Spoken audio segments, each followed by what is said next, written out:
Barack Obama, élu 44e président des États-Unis. Je vous ai compris de demander à l'Assemblée nationale l'abolition de la peine de mort en France. Le désespoir est mobilisateur et que lorsqu'il devient mobilisateur, il est dangereux.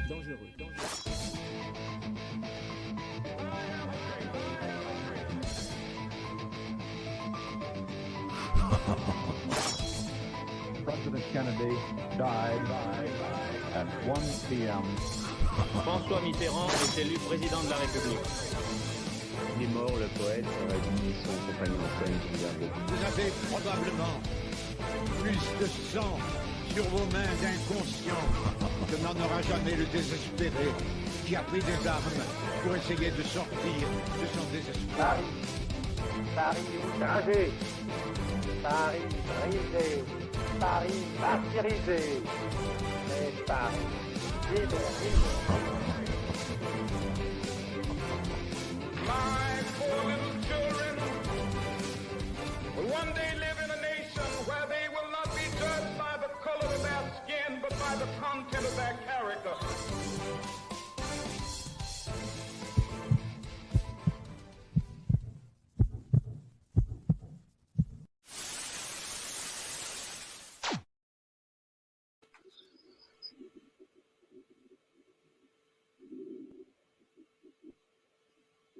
Aramis. Bonjour à toutes et à tous, je suis très heureux de vous retrouver en ce dimanche pour une nouvelle émission des Mousquetaires de l'Info.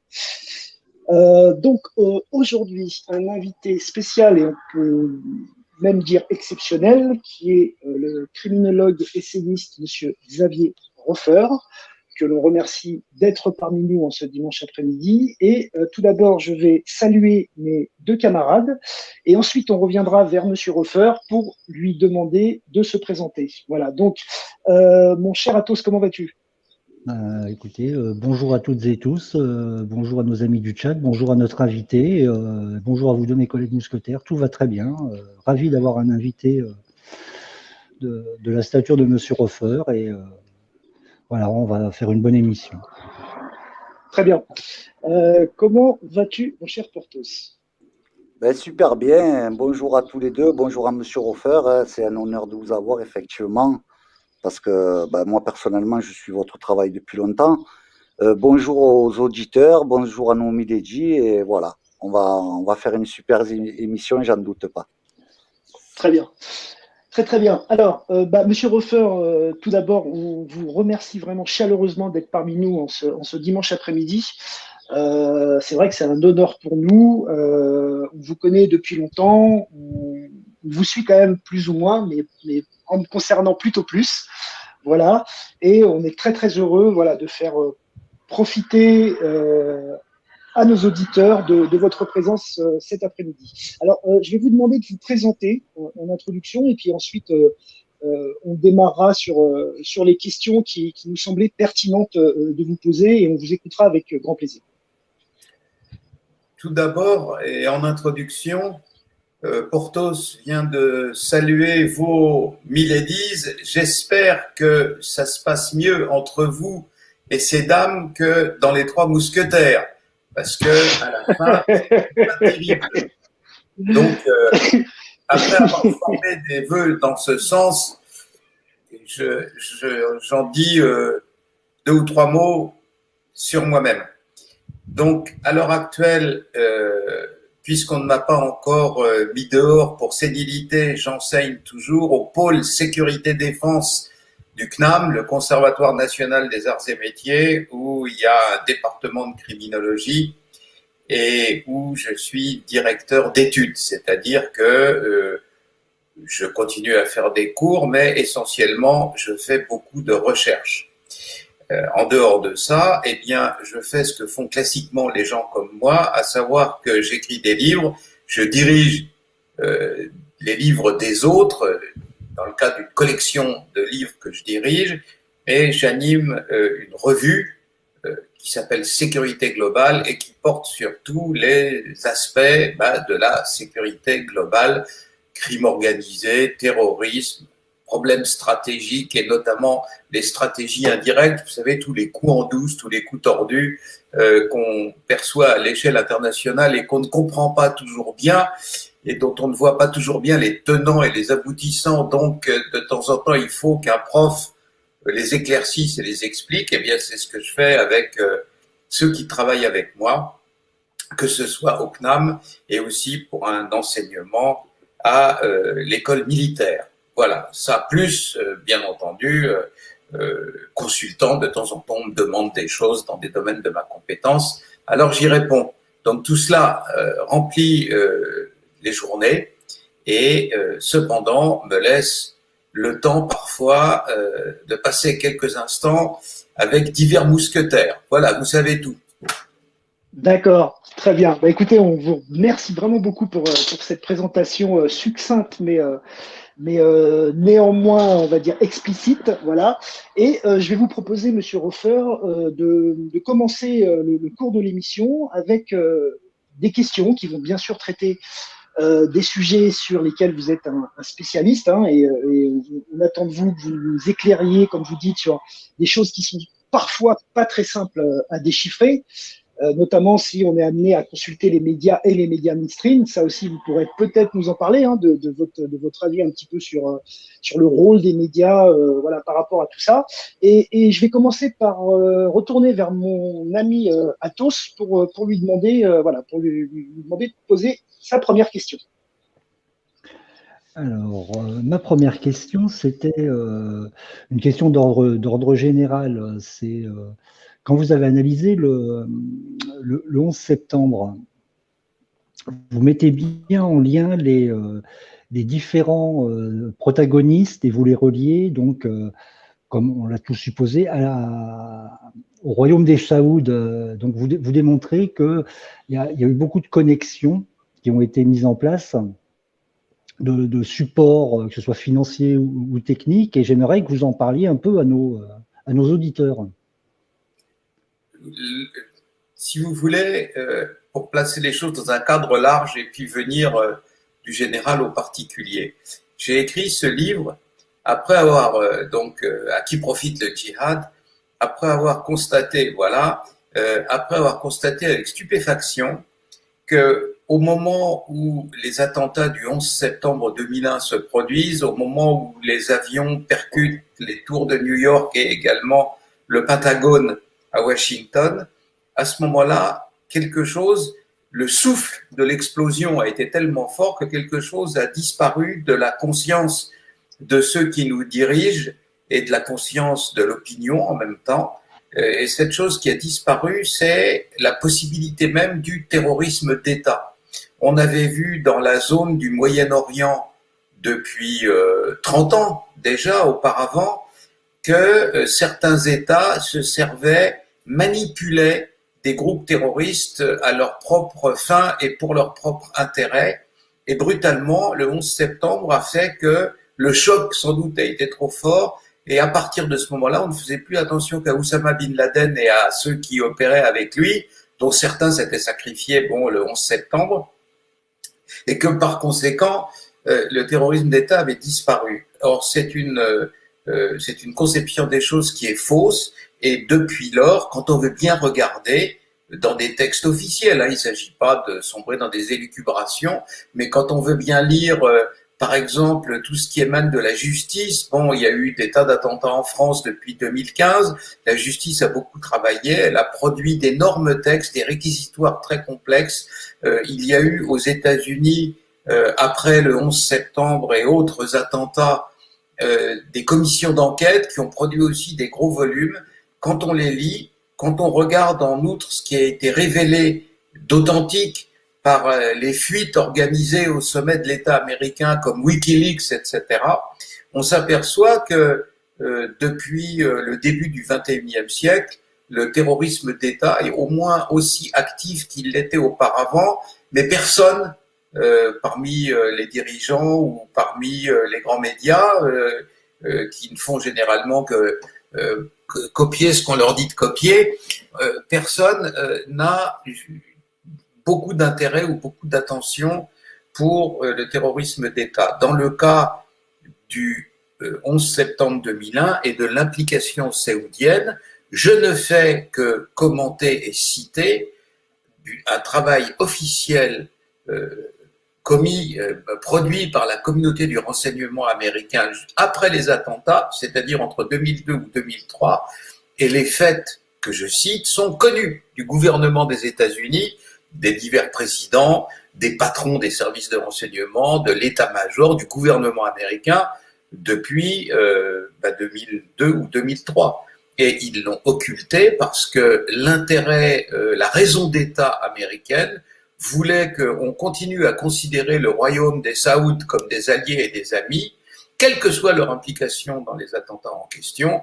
Donc on a fait comme si tout cela n'avait jamais existé en vertu de la raison supérieure de l'État telle que définie et considérée par Washington, le gouvernement américain, pendant toutes ces années. Mais voilà, au bout d'un moment, les familles des victimes de cet attentat affreux, 3000 morts, plus, même un petit peu plus, du 11 septembre 2001, a fait que des magistrats américains ont réussi à faire déclassifier certains documents restés secrets depuis 2001, et c'est à ces documents-là, déclassifiés, que j'ai accédé et dans lesquels j'ai puisé tout ce que j'ai mis dans mon livre. Donc là, le fait que l'homme qui a monté toute la logistique des attentats du 11 septembre, le fait que cet homme ait été le chef de cabinet de l'ambassadeur du Royaume d'Arabie Saoudite aux États-Unis est un fait avéré.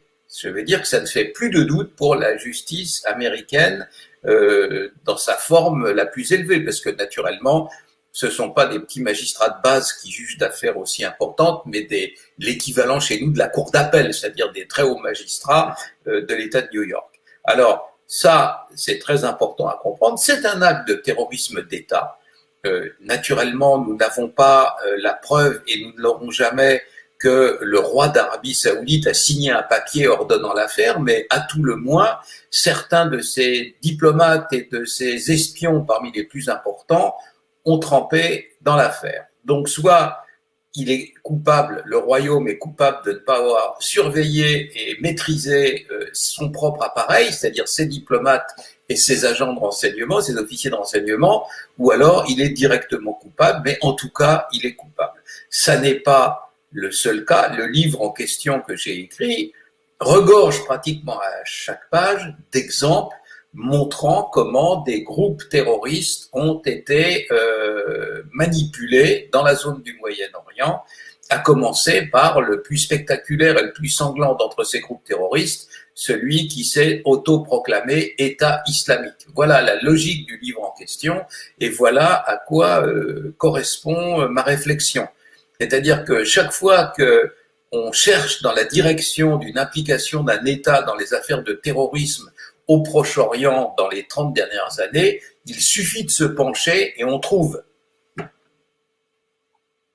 D'accord. Très bien. Bon, en tout cas, on peut constater que vous vous êtes penché et effectivement, c'est très intéressant.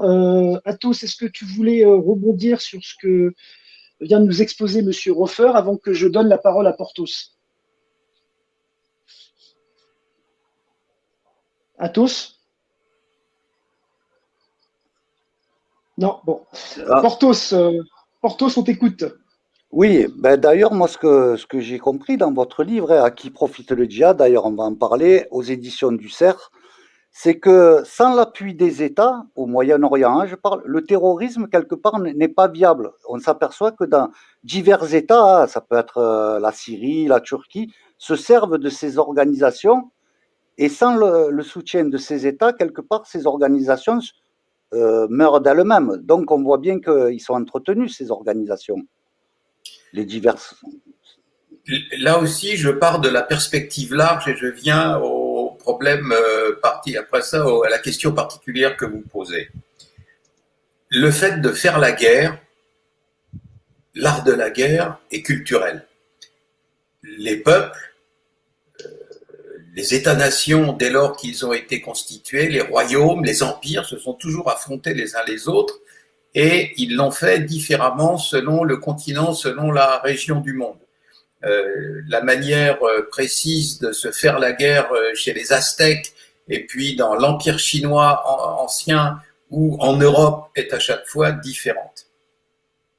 Et donc, il y a une façon de s'affronter particulière à la grande zone qui recouvre toute la Méditerranée orientale et qui va en gros de ce qui serait aujourd'hui la Libye jusqu'à l'Iran, englobant toute la partie des Balkans.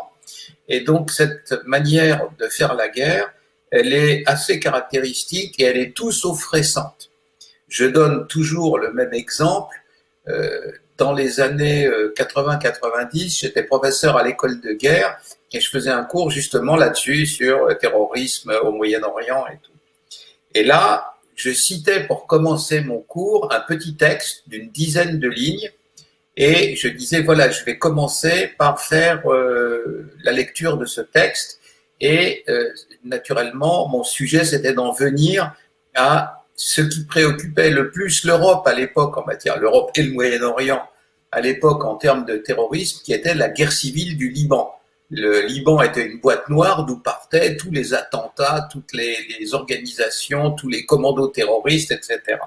Et je citais ce texte qui disait, en gros, qui parlait de terreur, qui parlait d'un espèce d'engrenage dans laquelle d'une ville après l'autre, les rivalités avaient engendré des conflits et que ça avait tourné à la déflagration générale, dans le texte dans lequel le mot terreur est employé explicitement. Et je terminais ce texte comme il se termine en disant « Et c'est ainsi que de ville en ville, la guerre civile s'étendit à toute la Grèce. » Et à ce moment-là, il y avait toujours un des militaires en face de moi qui disait « Non, monsieur, vous vous trompez, vous parlez du Liban, bien sûr. » Je disais « Eh bien non, puisque c'est le début de l'introduction de la guerre du Péloponnèse de Thucydide, et ce texte a 25 siècles. Donc vous voyez que dans cette région-là, la guerre du Péloponnèse de Thucydide a été écrite à peu près 500 ans avant Jésus-Christ, et donc maintenant on est plus près de 26 siècles que de 25 en antériorité. Donc vous voyez que cette façon de s'affronter, de faire la guerre dans la région, elle est ancestrale.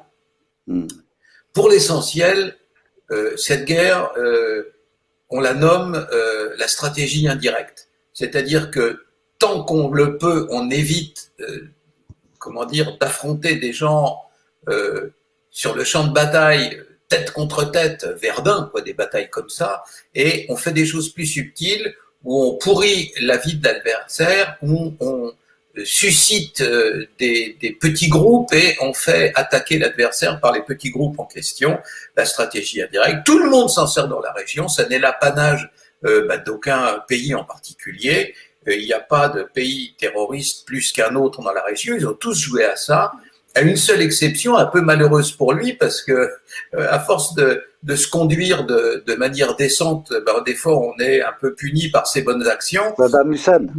Voilà, Saddam Hussein est le seul qui, alors lui, naturellement, c'est pas un petit saint, c'est pas le gendre idéal. Il a,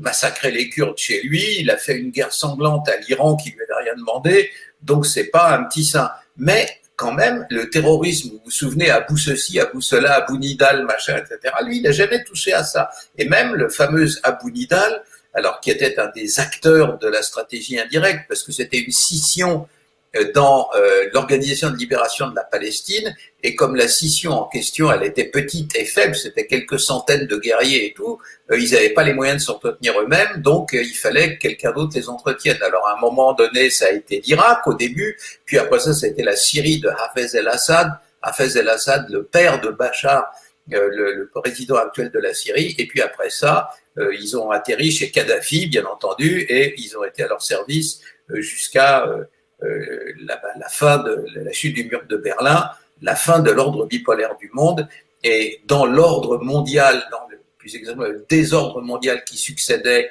à cette période, des groupes comme celui d'Abou Nidal ou d'autres de la même nature au Moyen-Orient n'avaient plus grand intérêt, et c'est pour ça qu'ils se sont retrouvés en tôle ou flingués ou quoi que ce soit d'assez négatif comme ça. Mais voilà, la stratégie indirecte, c'est ça. Alors la stratégie indirecte, c'est par exemple vous savez que les groupes terroristes sunnites, Al-Qaïda ou alors l'État islamique, haïssent absolument les musulmans chiites, dont ils prétendent qu'ils sont de faux musulmans, qui sont des chrétiens déguisés en musulmans dont le seul but est d'anéantir l'islam. Et cependant, vous avez une partie de l'état-major d'Al-Qaïda et de l'État islamique qui s'est retrouvé à un moment donné en Iran, État conscient du fait que les autres voulaient les tuer, quoi. Ils sont pas naïfs. On peut reprocher beaucoup de choses aux dirigeants de la République islamique d'Iran, mais c'est pas des benets, quoi. Ils savent à qui ils ont affaire dans la région. Ils ont de très bons services de renseignement. Ils savent qui est qui. Alors, pourquoi ils invitaient ces gaillards-là chez eux, ou plus exactement, ils les laissaient résider chez eux? Parce qu'ils s'en servaient comme pitbull. C'est-à-dire que le pitbull, il est en laisse, et puis si quelqu'un vous déplaît, vous lui dites, moi je vais défaire la laisse et je vais lâcher mon pitbull après vous, et donc généralement ça calme. Hein. Alors c'est la raison pour laquelle, voilà, tout le monde joue à ce petit jeu-là. Même la paisible Jordanie, à un moment donné, jouait contre la Syrie des jeux tordus avec les frères musulmans entre la Jordanie et la Syrie.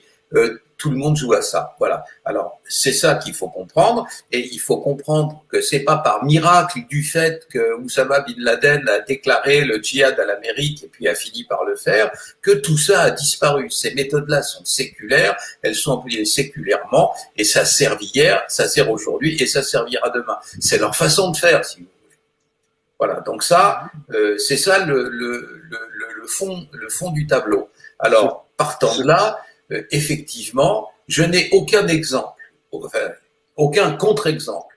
Chaque fois qu'un groupe terroriste apparaît au Moyen-Orient, s'il n'est pas récupéré d'une manière par une autre, c'est-à-dire soutenu, financé, hébergé ou quoi, il disparaît dans les 6 mois. Il n'y a pas de contre-exemple à ça. Depuis qu'il y a eu les premiers détournements d'avions par les Palestiniens, vous savez, après la guerre des 6 jours, la guerre des 6 jours, ben, on est en 67. Là, les Palestiniens comprennent que le frère Nasser viendra pas les délivrer sur son beau cheval blanc et que c'est râpé. Et en conséquence de quoi, ils sont confrontés à cette perspective terrible de devenir un peuple de réfugiés, c'est-à-dire que le sort des Palestiniens sortent du domaine politique et deviennent simplement un problème de gens qui vivent dans des camps de réfugiés et à qui il faut des tentes, des couvertures et des bouteilles d'eau minérale, si vous voulez. C'est ça qui les effraie. Et pour sortir de la perspective, pour échapper au sort qui est le leur d'être un peuple de réfugiés, alors ils commencent à faire de grandes opérations de terrorisme, les détournements d'avions, etc., de manière à faire revenir le problème palestinien par le biais du terrorisme dans le champ de la politique et de la grande politique internationale. Maintenant, finit toujours par se produire en pareil cas ce qui se produit. Vous avez des gens qui sont pas d'accord avec l'intensité de la lutte, qui pensent que les autres sont mous, que c'est des mollassons, que ça va pas, et qui font scission et qui créent des groupes plus durs. C'est le cas du groupe d'Abu Nidal, c'est le cas d'un groupe extraordinairement prolifique en matière de terrorisme qui était apparu à l'intérieur d'un des partis palestiniens, le Front populaire pour la libération de la Palestine, FPLP. C'était en gros le parti politique des Palestiniens chrétiens. Regardez comment s'appelle son chef, il s'appelle Georges Habash. Georges, c'est un prénom chrétien. Donc, c'est un parti palestinien chrétien, et à l'intérieur de ce parti se crée un noyau terroriste qui s'appelle Commandement des opérations spéciales à l'étranger, ça veut bien dire ce que ça veut dire, qui est dirigé par le cousin de Georges Habash, qui s'appelle Wadi Haddad, et Wadi Haddad, c'est lui qui a fait les détournements d'avions les plus sensationnels, l'attaque du siège de l'OPEP à Vienne, c'est lui qui avait recruté Carlos, le fameux terroriste Carlos, qui est toujours en prison chez nous pour l'éternité, c'est lui qui avait recruté les Japonais terroristes de l'armée rouge japonaise, et c'est lui qui a recruté le groupe terroriste arménien apparu pour venger le génocide au Liban. Vous savez, vous regardez la carte du Moyen-Orient, Le Liban, c'est juste au-dessous de la Turquie, il y a la Syrie à traverser et vous y êtes. Donc beaucoup de survivants du génocide arménien se sont réfugiés au Liban. Il y a une grosse communauté arménienne au Liban et parmi les jeunes de cette communauté, ils ont créé un groupe terroriste qui s'appelait Asala, Armée secrète arménienne pour la libération de l'Arménie. Et le groupe en question, hop, il a été aspiré par le commandant des opérations spéciales à l'étranger pour toujours la même raison, quoi, parce qu'ils n'avaient pas les moyens de survivre eux-mêmes. Il fallait un appui, il fallait une logistique derrière. On peut pas faire de terrorisme logistique. Et donc, à partir de ce moment-là, vous avez des coalitions. Alors, vous comprenez que quand vous avez un outil terroriste aussi efficace que ça, il y a toujours quelqu'un qui vient par derrière vous dire si tu as besoin de sous, si on peut t'aider, si tu as besoin d'armes et de munitions, demande-nous. Et c'est comme ça que des États de la région du Moyen-Orient ont soutenu et appuyé ces groupes terroristes pour régler leur propre compte et à leur propre profit. C'est ça la stratégie indirecte. Et donc effectivement, ça a toujours eu lieu et ça mobilise des groupes dont on ne sait pas trop bien au bout du compte comment ils sont apparus, mais dont on sait très bien que si surnagent, disons plus de quelques mois, il y a quelqu'un qui est derrière pour les aider. C'est impossible autrement. D'accord. Merci, Monsieur Hofer. Oui, Porthos, Oui. parce que j'avais une question à poser après, mais vas-y, je te laisse rebondir. Porthos. En fait, Al-Qaïda, c'est un peu l'arbre qui cache la forêt, parce que on nous a parlé beaucoup d'Al-Qaïda, mais il y a beaucoup de groupes qui interagissent derrière et qui sont peut-être même plus mauvais, plus nuisibles, entre guillemets. Certainement, mais nous vivons dans la société de l'information et l'acte majeur, l'attentat le plus terrible commis par Al-Qaïda est sans égal dans l'histoire du monde. Songez que c'était la première fois depuis la guerre entre l'Espagne et les États-Unis au XIXe siècle pour le contrôle des Caraïbes et de la région de Cuba, que c'était pour la première fois que quelqu'un portait les armes sur le continent américain lui-même. Même pendant la Deuxième Guerre mondiale, les Japonais n'ont jamais pu bombarder le continent américain. Ils ont essayé une fois avec des avions suicides, mais les avions sont tombés dans la brousse, là, dans la côte ouest des États-Unis. On les a jamais retrouvés. Et c'est après la guerre qu'ils se sont dit tiens, on nous a bombardés parce qu'on a retrouvé des carcasses d'avions à cet endroit. Mais donc, c'était pas personne. Il n'y a pas eu un Américain qui a eu un ongle retourné du fait du Japon sur le continent américain pendant la Deuxième Guerre mondiale. Le fait qu'on s'en prenne aux bâtiments phares des États-Unis, c'est pas par hasard s'ils sont là. Le testament de Washington, des fondateurs des États-Unis, dans son testament, il dit que la vocation des États-Unis, c'est le moins de politique possible et le plus de commerce possible. World Trade Center, l'endroit où se conjuguent toutes les grandes initiatives commerciales mondiales. Le fait d'avoir tapé ces deux tours-là dans la capitale industrielle et financière des États-Unis, qui est New York, c'est un acte terrible. En plus de ça, grâce à la télé et à Internet, sans doute peu nombreux à la surface de la Terre sont les humains qui n'ont pas vu les tours en train de s'effondrer. Donc l'acte en question, c'est l'acte terroriste suprême, et c'est pour ça que ce groupe-là a volatilisé tous les autres, et face à ça, le reste ne comptait pas. Mais ça ne veut pas dire que, en termes d'appréciation, en termes de, si vous voulez, de relations publiques, si on peut employer ce terme, Al-Qaïda en fait très fort, mais c'est pas les seuls, et ils ont naturellement eu des imitateurs, et il y en a eu d'autres, mais seulement, et en plus, la capacité de répandre son information aux États-Unis est très forte, quoi. C'est le pays du New York Times, c'est le pays des grandes télés, etc. Donc quand il leur arrive quelque chose, le monde entier est au courant, ça asperge et ça disperse absolument partout sur la planète. Donc c'est pour ça que ça a été oublié. Mais naturellement, en ce qui concerne Al-Qaïda, c'est pas la seule chose qu'ils aient faite. Et puis deuxièmement, c'est pas le seul groupe qui existe. Vous avez raison. Okay. Très bien. Alors Alors, pour compléter un petit peu le panorama concernant ce sujet, j'aimerais vous poser une question, Monsieur Roffer, une question d'ailleurs qui a été posée par un de nos auditeurs. Donc voilà, je le rejoins sur cette question, qui est de savoir quel est exactement le rôle de l'État profond américain. Alors, ce qu'on appelle plus communément le Deep State. Je pense que vous en avez entendu parler, bien évidemment. Il y a beaucoup de fantasmes à ce sujet-là. Au fond, ce que je peux vous dire, c'est que, bien entendu, il y a des magouilles, il y en a partout, mais quelque chose les contrebalance. C'est-à-dire qu'aux États-Unis, comme d'ailleurs en France, un grand secret d'État, c'est quelque chose qui est 3 semaines après dans le Canard enchaîné ou dans le New York Times. Il y a très peu de vrais secrets d'État. Vous avez vu même que l'État, comment vous expliquer ça? Depuis toujours, c'est-à-dire depuis toujours en termes de monde moderne, c'est la fin de la Deuxième Guerre mondiale, c'est-à-dire depuis 1945, les États-Unis ont une seule politique étrangère, et pas deux, ils en ont une seule. Cette politique étrangère-là, elle est fondée sur le contrôle autant que se faire se peut des sources d'énergie, et au premier rang desquelles, bien entendu, les énergies fossiles que sont le pétrole, le gaz, etc. C'est la raison pour laquelle l'alliance saoudienne était pour eux si importante et si cruciale. L'Arabie saoudite, d'abord, produit énormément de pétrole, mais en plus de ça, elle a une espèce de domination moindre qu'avant, mais quand même encore sensible, sur l'organisme qui régule toute la production d'énergie fossile au monde, qui s'appelle l'OPEP, l'Organisation des produits exportateurs de pétrole.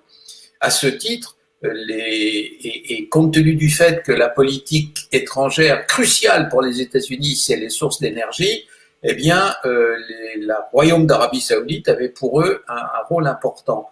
Je viens de vous dire que même à ce niveau-là, les États-Unis n'avaient pu interdire longuement, durablement, et puis 18 ans en termes historiques, c'est rien, hein, on garde secrète l'information dont on a parlé au début, comme quoi c'était le commando logistique de soutien aux terroristes du 11 septembre sur le sol américain, c'était ni plus ni moins que l'ambassade des États-Unis. Je ne pense pas qu'il y ait de secret d'État qu'on puisse conserver. Vous avez vu ce qu'ont fait les donneurs d'alerte, vous avez vu Wikileaks, vous avez vu des gens d'un seul coup déclassifier et mettre sur l'Internet 250 millions de dépêches du département d'État. Il y a tout à l'intérieur. Alors naturellement, c'est colossal. Et en plus de ça, c'est rédigé en termes diplomatiques, donc ça demande d'être traduit non seulement de l'anglais en français, mais d'abord de l'espèce de... parce que ils tiennent à maintenir ces dépêches courtes, donc les mots sont écrits en abrégé, etc. C'est tout un bazar, c'est difficile à comprendre, et il y en a 250 millions. Mais je ne pense pas que, effectivement, ce qu'on appelle Deep State aux États-Unis, c'est des gens qui magouillent, qui essayent de tirer les choses dans leur propre sens, mais d'une part, il n'y a pas un centre de manœuvre en profondeur. Deep State, c'est l'État profond. Aux États-Unis, il y en a plusieurs, donc leurs actions ne vont pas toutes dans le même sens, donc elles tendent à se contrarier, d'une part, et deuxièmement, il n'existe pas, il n'y a pas d'exemple d'une de ces magouilles qui finalement n'est pas tirée au jour. À la fin, qu'on fournisse de la chair fraîche aux grandes semondes comme M. Epstein, qu'on lutine un peu trop près les starlets comme M. Weinstein, que ceci ou que cela, à la fin, ça finit toujours par péter. Pourquoi? Parce que l'intérêt des médias indépendants aux États-Unis, c'est de faire en sorte qu'ils se vendent eux-mêmes. La société américaine est fondée sur l'argent, et quand vous révélez une affaire comme ça, bien juteuse, eh bien, naturellement, les gens se précipitent pour vous lire, et donc votre publicité coûte plus cher. Donc oui, il y a des manœuvres, oui, la CIA a fait des petites crasses dans son coin, oui, la NSA, c'est-à-dire l'organisme d'espionnage sur tout le monde cybernétique, Cyberworld, en a fait aussi.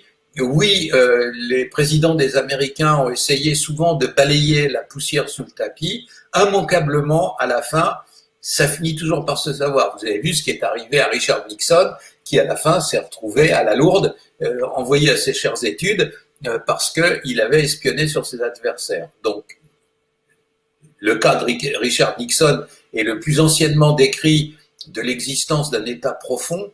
Vous savez, je vais aux États-Unis et je travaille avec des gens, des homologues, des universitaires ou autres aux États-Unis depuis 40 ans. J'ai été très nombreuses fois dans ce pays pendant... C'était plus dur sous Trump parce que lui, il voulait avancer tout seul, mais auparavant, j'allais au moins 2-3 fois par an aux États-Unis. J'ai enseigné dans des universités américaines. Je suis toujours professeur dans une des universités de Washington qui s'appelle George Mason University. J'enseigne en anglais, je parle cette langue comme je parle le français, et en conséquence de quoi, c'est un pays que je connais bien. J'ai connu là-haut de très hauts responsables. Il faut leur reconnaître un avantage, c'est un pays très accessible. Je me suis retrouvé dans des réunions avec de très très hauts personnages de l'armée, des forces spéciales ou du renseignement américain, mais des gens avec le rang de ministre. Moi, petit enseignant français, alors ils vous parlent assez ouvertement, c'est un pays ouvert. Et les pays ouverts, ce sont des pays dans lesquels on peut facilement initier des magouilles, comme celle dont vous parlez dans Deep State.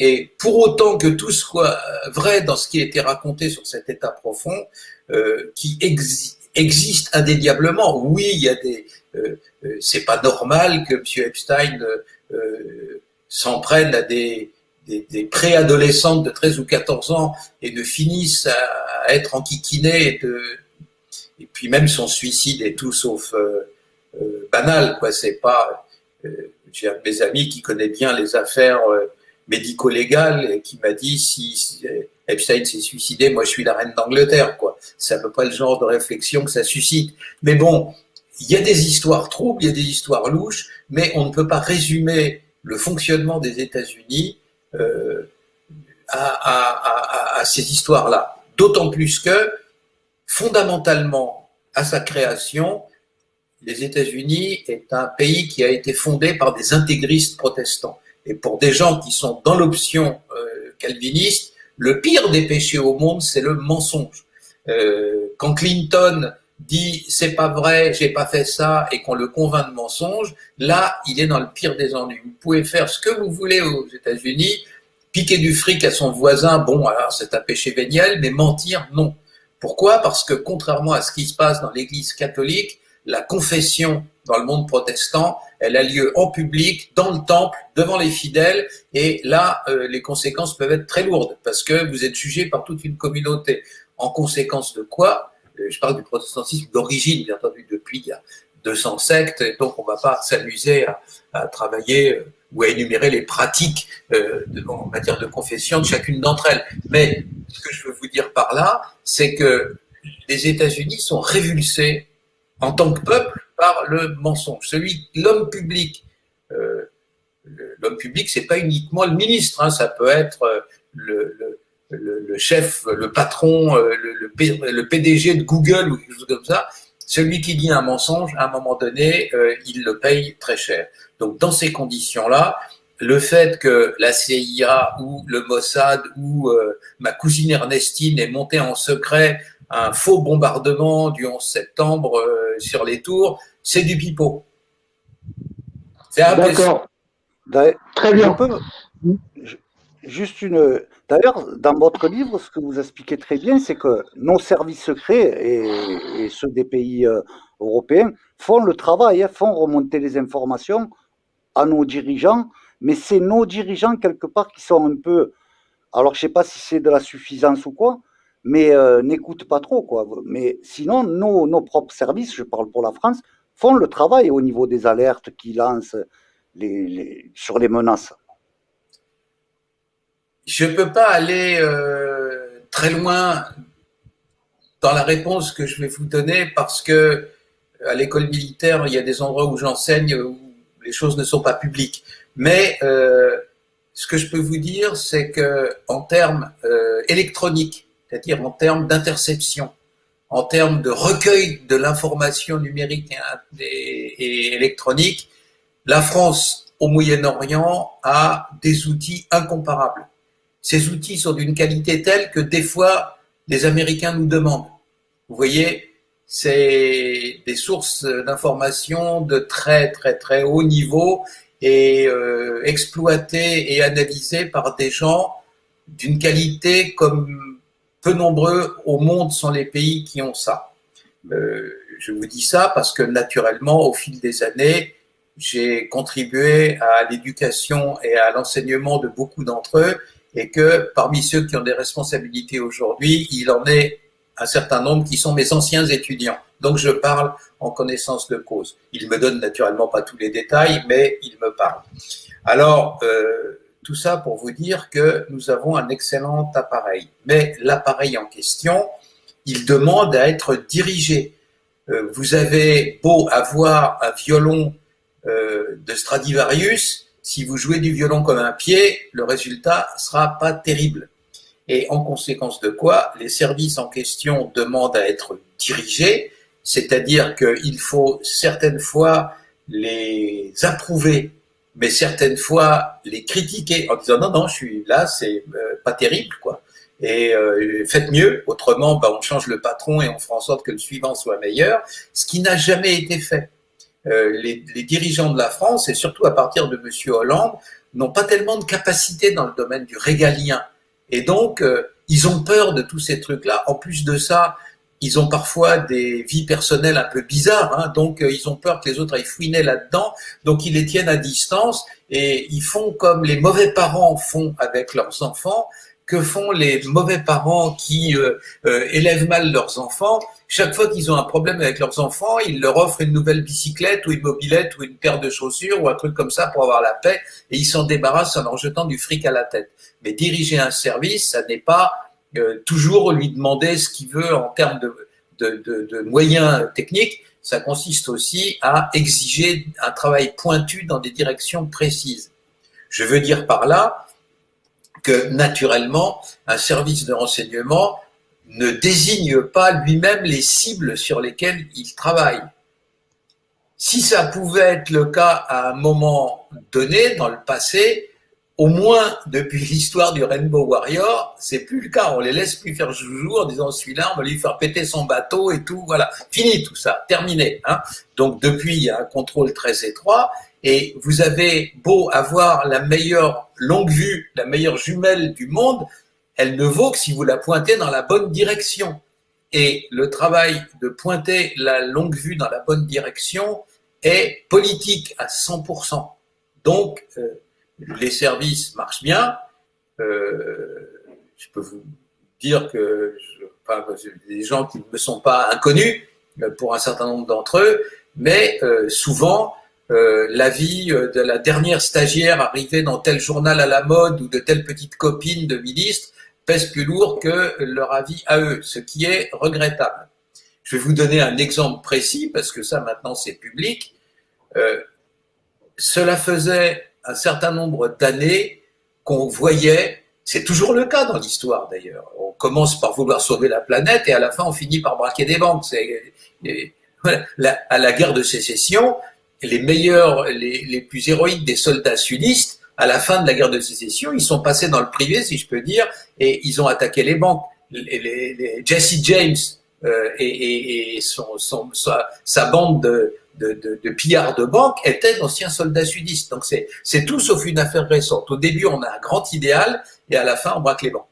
Donc, à un moment donné, on a vu les premiers djihadistes commencer à dégénérer. On a vu des types commencer à piquer du fric et à le garder pour eux, à se faire construire une villa dans tel ou tel pays du Maghreb. On a vu ceci, on a vu cela. Mais pendant ce temps-là, les services de renseignement intérieur français n'ont pas pris ce virage-là. Ils continuaient à traquer les grands seigneurs du salafisme comme Bin Laden et consorts, et ils ne voyaient pas que le problème, chez nous, dans le village d'à côté, émanait de petits voyous. Et c'est à ce moment-là qu'on a tous été surpris par Mohamed Merah, en 2012 à Toulouse, qui a commencé à flinguer les soldats français puis les enfants de l'école juive, et ce virage-là a été raté. Voilà. Alors, c'est au pouvoir politique de voir les gens régulièrement, de leur dire, moi, Bin Laden, je m'en fous, d'abord, il est mort en 2010, hein, et puis son successeur, il est au fin fond des montagnes de l'Afghanistan, je m'en tape. Ce qui m'intéresse, c'est de savoir ce qui se passe chez nous. Et ça, c'est des ordres qui doivent venir du politique. D'accord. Très bien, monsieur Hofer. Donc, je vais revenir vers mon ami Athos pour lui demander voilà, s'il a une question à poser ou s'il veut intervenir sur ce qui a été dit. Oui, moi, j'avais justement pour parler de l'affaire Mera, par exemple. Cette affaire-là, elle est tombée en même temps que l'affaire Tarnac, où tous les services français étaient focalisés sur ce groupuscule d'extrême gauche qui était considéré par certains comme le plus grand problème, enfin le plus grand groupe terroriste depuis action directe. Est-ce que des fois on ne se trompe pas de cible? Est-ce que des fois les services ne sont pas dirigés vers des mauvaises cibles en fait? Non, là, ils n'ont pas été dirigés, ils se sont dirigés eux-mêmes. Celui qui a émis la théorie comme quoi le groupe de Tarnac était l'héritier ou le successeur d'Action Directe, c'est le patron du renseignement intérieur de l'époque. Pourquoi a-t-il pensé ça? C'est à lui qu'il faut le demander, hein, M. Bernard Squarcini, mais l'erreur vient de lui. Ou alors des gens dans son entourage lui ont dit ça et il a gobé ce qu'ils leur ont raconté. Il suffisait d'avoir lu... alors, d'abord, avant de passer à l'action, là aussi, il y a une idée fondamentale à avoir en tête. C'est, vous savez, dans le temps, avant la biologie et la physique et la chimie scientifique, il y avait des croyances, et notamment la croyance dans la génération spontanée, que les choses naissaient et apparaissaient d'elles-mêmes dans la nature, que par exemple les anguilles dans la rivière, c'était parce qu'il y avait des chevaux qui avaient été boire à la rivière, les crânes de chevaux étaient tombés dans la rivière et ça avait donné des anguilles. C'était comme ça qu'on imaginait les choses, les âmes simples à l'époque. Donc ça s'appelait la théorie de la génération spontanée. La génération spontanée n'existe pas dans la nature, elle n'existe pas non plus en matière de terrorisme. Les choses ont une genèse. Il y a des phases antérieures, comme pour tout. Avant d'être un papillon, vous êtes une chenille. Avant d'être un être humain, vous êtes un petit fœtus dans le ventre de maman, etc. Il y a des phases antérieures. Donc tout ce qu'on pouvait étudier sur le groupe de Tarnac montre que ce sont des fils de Bourges qui se la jouent révolutionnaires, qui sont dans des propos outranciers, d'ailleurs pas tous d'extrême gauche. Moi j'ai lu tous leurs textes. Alors vous savez, ma vie n'est pas facile. Des fois vous êtes obligé de lire des trucs de 300 pages. Et maintenant, du groupe de Tarnac, c'est tout sauf agréable. Mais enfin, en tout cas, ce qu'on pouvait en tirer, c'est que c'était un groupe de bourgeois illuminés, jouant d'autant plus facilement à la clandestinité, comme ils étaient 12 à tout casser. Effectivement, quand ils étaient le groupe secret, ils étaient, ce qui n'était pas secret, c'est que c'était un groupe de 12 traînes patins et que ça allait pas plus loin que ça, quoi. Donc, c'était pas effectivement un groupe terroriste si dangereux que ça. Qu'ils aient eu des velléités, oui, mais là aussi, il faut considérer l'âge qu'ont les garçons en question, enfin les personnages du groupe de Tarnac, quand ils passent à l'action. Ils ont 35, 40 ans, pour les plus jeunes, 26 ou 27 ans. C'est pas à cet âge-là qu'on devient terroriste. Il faut avoir, au-delà de la science, de fabriquer des explosifs et tout, ce qui compte quand on veut passer à la lutte armée sont les réflexes, qui va plus vite que ce qui va dans sa tête. Si on n'a pas acquis des réflexes, on se fait tuer à ce petit jeu-là, ça marche pas. Et donc on a vu pourquoi des groupes terroristes européens comme l'armée républicaine irlandaise en Irlande du Nord ou ETA aux Pays-Basques, pourquoi ils ont des mouvements de jeunesse et qu'ils envoient dès l'âge de 12 ou 13 ans leurs gamins se battre avec les policiers dans la rue, les policiers dans les rues de Bilbao ou dans les rues de Belfast, c'est pour qu'ils acquièrent les réflexes, qu'ils repèrent les flics à 200 mètres, qu'ils apprennent à se planquer le moment, parce qu'on ne peut pas créer des réflexes chez un individu en cours de maturité vers 30 ou 40 ans. Ça n'existe pas. Et je peux vous garantir que les premières années passées dans un groupe comme ça vous donne des réflexes qui durent toute votre vie. Or, les personnages de Tarnac, ils n'avaient pas ces réflexes-là, si vous voulez, dans le cas du principal intéressé. Vous savez, le chef terroriste, il roulait en Mercedes, il habitait chez papa-maman dans une somptueuse villa de la région parisienne. C'était pas un damné de la terre, hein, le personnage en question. Donc, il n'est même pas certain que ce soit eux qui aient fait dérailler les trains en France. Tout le monde sait qu'il y a un seul groupe qui sait faire ça c'est vachement dangereux, vous vous rendez compte, c'est des trains qui marchent à l'électricité, vous vous trompez, vous prenez du 20 000 volts dans la tête et c'est fini pour vous. Donc, ceux qui ont fait ça, c'est des Allemands qui ont proto-terroristes, écolo-terroristes allemands qui l'ont fait des dizaines de fois, et sans doute les gens de Tarnac n'ont fait qu'accompagner les Allemands qui ont techniquement entrepris de faire dérailler les rangs. Enfin, l'enquête a été tellement mal foutue, tellement sabotée qu'on ne le saura jamais, mais vraisemblablement c'est ça qui s'est passé. Alors, de fait, pendant qu'on est en train de s'intéresser à ces pitres-là, il faut quand même les avoir à l'œil, parce que faites dérailler un TGV à pleine vitesse, vous avez 900 morts quand même. Hein. Il y a beaucoup plus de gens dans un TGV que dans un avion, donc faut les avoir à l'œil. Mais de là à avoir mis tous ses œufs dans le même panier et puis à considérer que c'était des racailles, les autres, les Mohamed Merah et consorts, et on s'en foutait, que c'était un travail pour les gardes champêtres, là ça a été une mauvaise orientation. D'accord, très bien. Alors, pour compléter un petit peu le sujet, si vous le permettez, je vais vous poser une question, Monsieur Hofer, parce que voilà, j'essaye de mettre en avant des choses qu'on a pu entendre ici et là, et j'aimerais savoir ce que vous pensez de l'éventuel, de la possibilité, on va dire, d'une manipulation des services français. Qui pourrait être, on va dire, derrière un écran de fumée, les instigateurs et en quelque sorte manipuler des gens qui pourraient être dans un état de fragilité pour commettre ce genre d'exaction. Qu'en pensez-vous? Mais non, c'est strictement impossible. Vous vous rendez pas compte, quoi, les gens des services de renseignement, à tous les niveaux et tous les jours, ils ont besoin de demander un ordre et d'avoir l'autorisation pour faire un acte.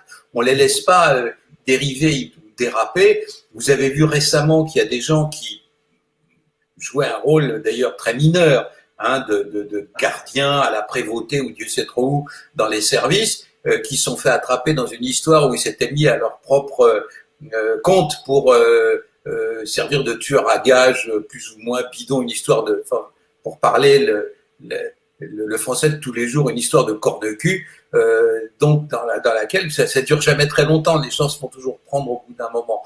Je ne pense pas que des opérations dangereuses dans lesquelles on risque sa vie ou on risque celle des autres puissent, et puis à partir du moment où vous manipulez des dingues, vous savez pas où ils vont aller après.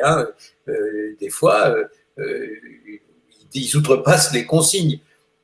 Par définition, si l'individu est complètement en proie à des idées délirantes et tout, il n'est pas sûr qu'il s'arrête bien au moment même où vous l'avez ordonné de s'arrêter. Donc tout ce que je peux vous dire, et je pense à des individus précis, je connais des gens qui ont des rôles importants, j'ai discuté avec des chefs de service, si un de leurs subordonnés dit « Chef, j'ai une idée, on va prendre un dingue et on va lui faire ci et ça », à l'instant même, celui qui a eu cette idée-là, et s'il est militaire envoyé à son régiment, s'il était d'origine policier, il est renvoyé à la circulation dans un endroit sympathique comme la Seine-Saint-Denis pour qu'il y exerce ses talents, mais on joue pas à ce genre de ça, vous vous rendez compte? Enfin, pour un grand pays, des 5, 6, 7 plus grands pays du monde comme la France, vous faites des sottises comme ça, et je pèse mes mots en disant sottises, ça peut déclencher des contre-coups, mais extrêmement graves.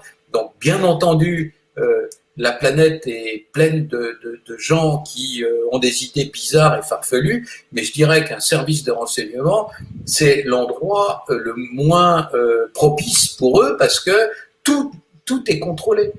Je vais vous dire quelque chose qui remonte à très longtemps. Comme ça, on peut le dire.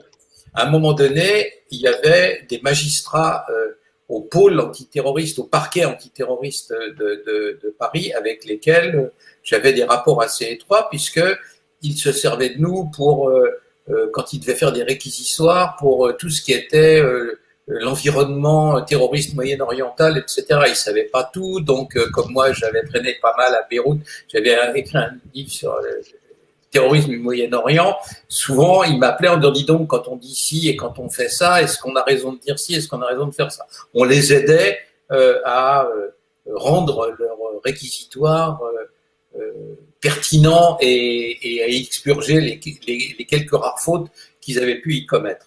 Un jour, un de ces magistrats rencontre dans une réunion interministérielle un des officiers de la DGSE, militaire de la DGSE.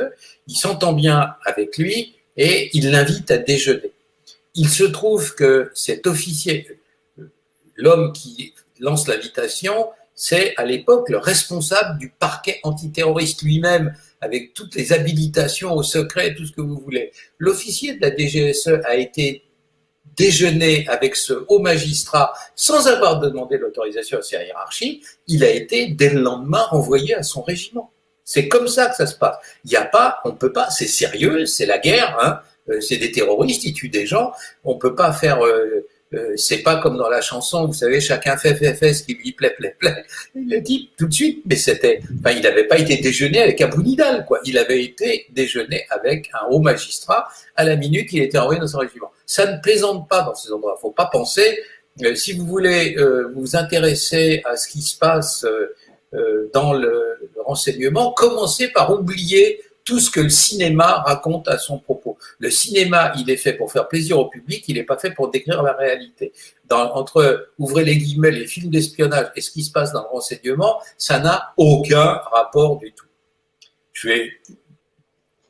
D'accord, très bien. Approcher des gens des services de renseignement de divers pays européens, d'être dans des réunions avec eux. Dans les réunions en question, il y avait des messieurs des services de renseignement et des dames. Tout ce que je peux vous dire, c'est qu'elles ne ressemblent pas aux James Bond Girls, quoi. Voilà. Donc voilà déjà une différence majeure. Très bien. Merci de votre réponse. En tout cas, voilà. Mais je me suis permis de poser cette question parce que, bien évidemment, c'est quelque chose qu'on entend beaucoup. Alors, voilà, on peut mettre un petit peu ça sous la coupole de tout ce qu'on peut appeler complotisme. Et comme vous le savez, il y a parfois des complots qui se sont révélés être véridiques par la suite. Hein. Donc, le temps nous a prouvé beaucoup de choses. Je voudrais pas, en fait, c'est pas trop le but de l'émission, et puis je voudrais pas un petit peu digresser sur des choses après qui peuvent nous emmener, sur des sujets. Non, mais je vous dis ça parce que dans le temps, un homme politique que j'ai connu, qui lui avait un intérêt sincère pour toutes ces affaires, une de ses phrases les plus fréquentes, c'était de dire dans la vie, il y a beaucoup plus de cons que de conspirateurs. Voilà, donc les conspirations, il faut les chercher, quoi, hein, et surtout celles qui ont réussi. Alors, si je vous dis par exemple que on a su par la suite que cette fameuse fiole qui était censée contenir la fin de l'humanité, hein, pratiquement, parce qu'on nous le présentait comme ça, et qui s'est avéré que ça a été complètement faux. Est-ce que ça, on peut pas dire quelque part que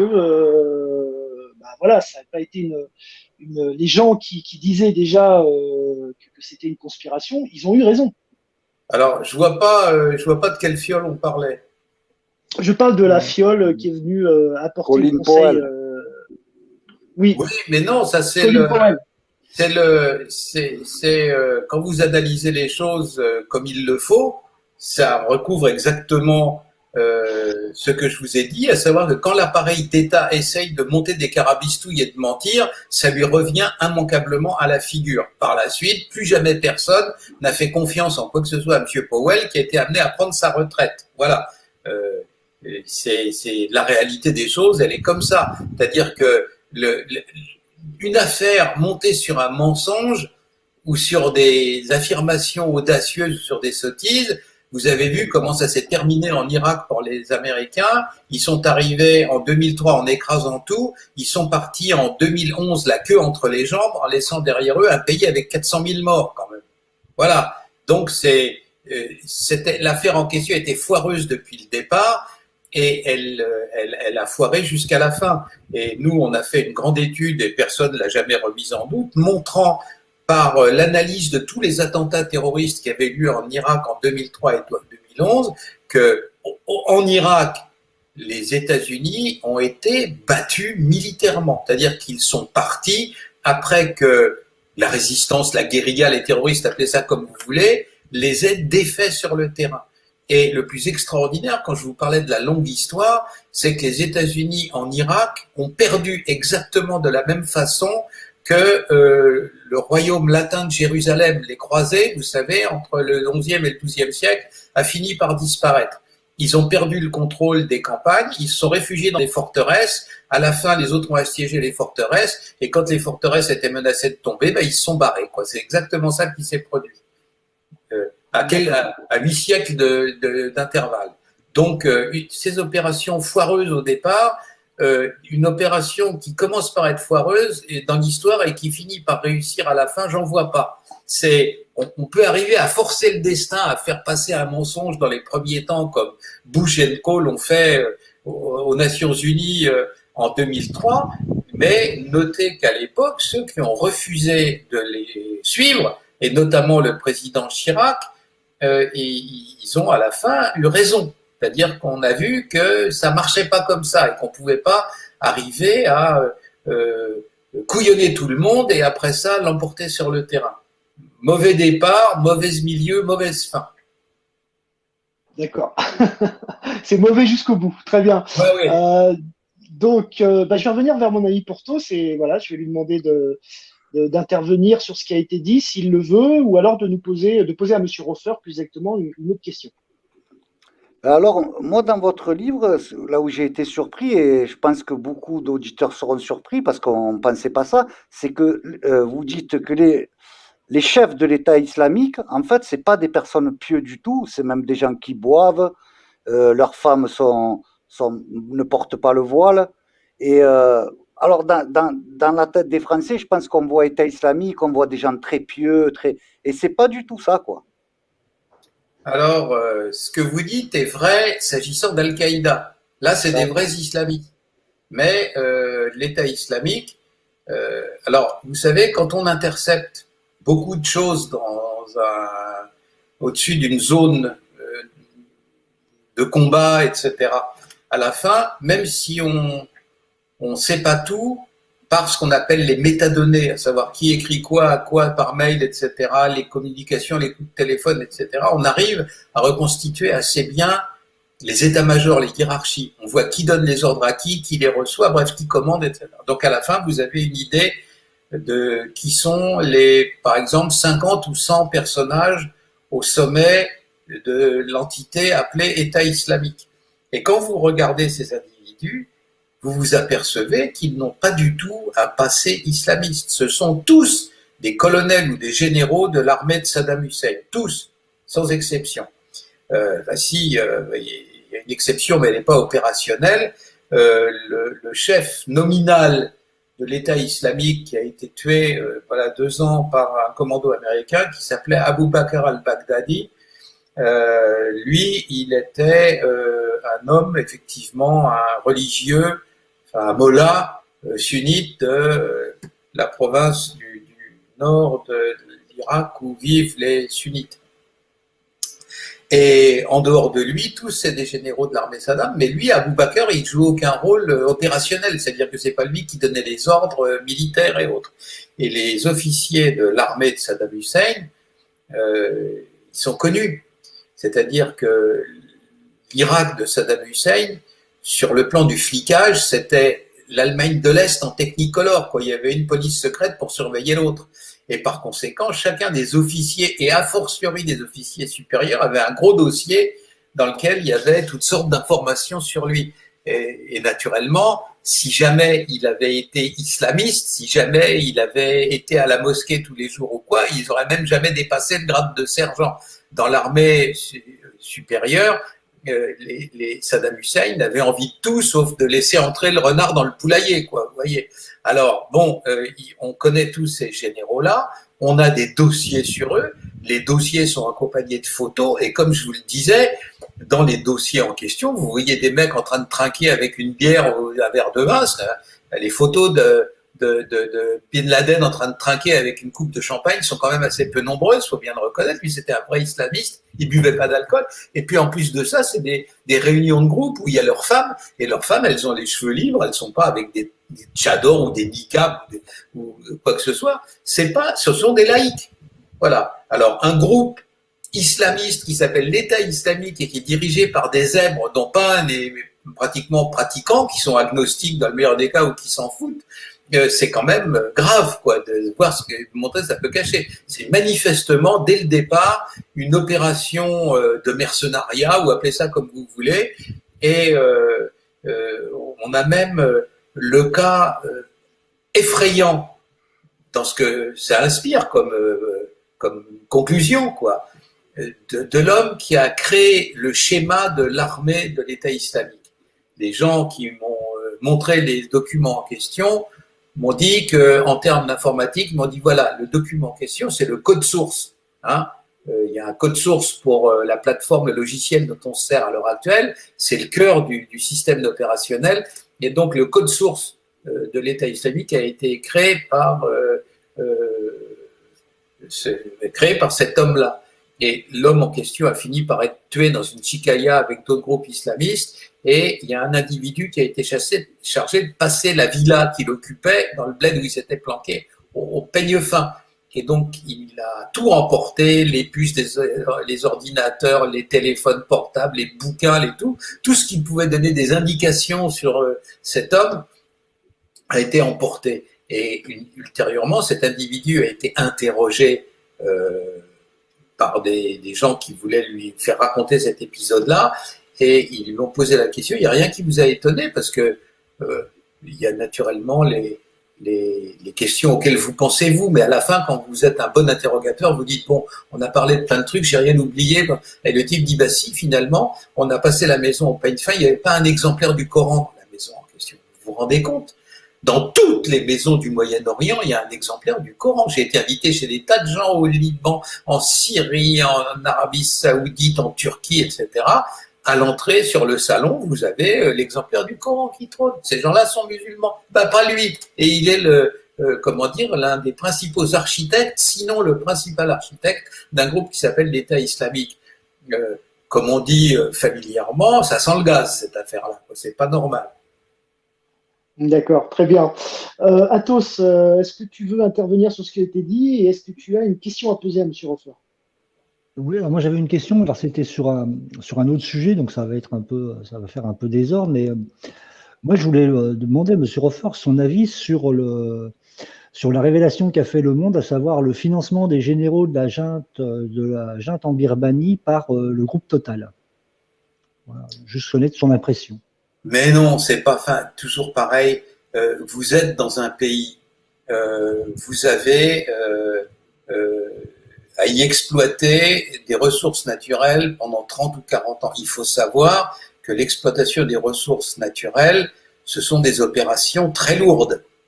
Que ce soit dans le domaine minier ou que ce soit dans le domaine pétrolier, il faut très longtemps avant de signer des documents, il faut accompagner le dispositif pendant tout le long, il faut créer les sites où on exploite et après ça, il faut les évacuer. Donc vous avez une logistique extrêmement lourde et qui va être très longue parce que l'exploitation d'un site comme celui qu'exploite Total, ou que ce soit dans le monde d'ailleurs, que ce soit en Amérique latine ou que ce soit, les conditions d'exploitation sont toujours les mêmes. Alors, vous avez affaire à des gens qui vous autorisent à faire ça en échange de royalties. Et puis, au cours de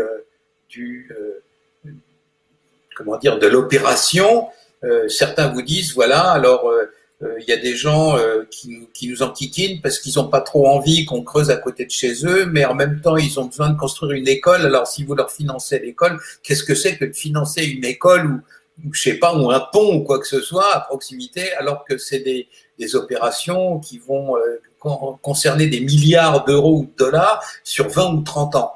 Alors, dans ces cas-là, on facilite les choses, mais peut-on explicitement parler de corruption ou de financer la junte? C'est quand même une accusation très grave compte tenu de ce qui se fait en la matière.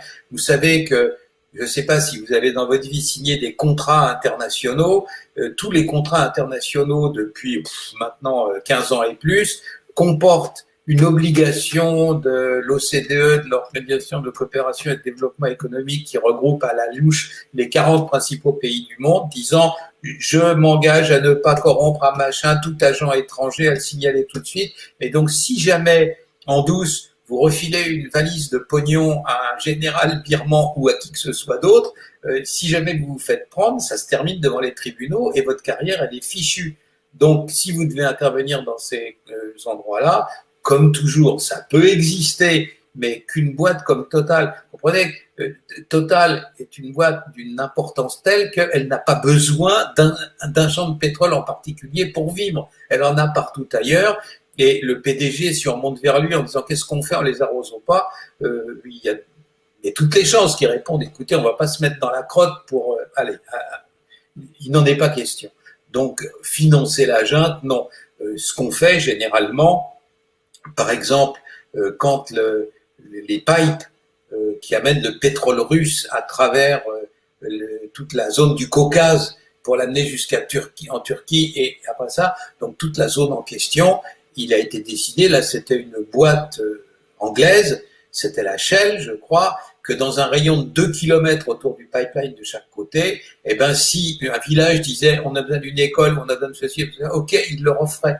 Alors bien entendu, le fait de payer ça, ça décharge le pays à travers lequel le pipeline passe d'avoir à le faire. Donc on peut dire que d'une certaine manière, mais parler de financer délibérément une junte militaire, en plus de ça, Total, il est sur place depuis combien d'années et la junte, elle a repris le pouvoir depuis combien de temps? C'est absurde. Donc voilà, c'est un peu publicitaire tout ça. Mais d'accord. Il y a des coûts, bien entendu, les gens qui ont une entreprise de la taille de la Shell ou de Total ou des grosses boîtes pétrolières américaines sont tenus de faciliter la vie de ceux qui leur autorisent à exploiter. Mais si on ne les autorise pas à ça, il y a des risques terribles que les gens sur le bord des pipelines se révoltent, crèvent le pipeline, le sabotent, etc.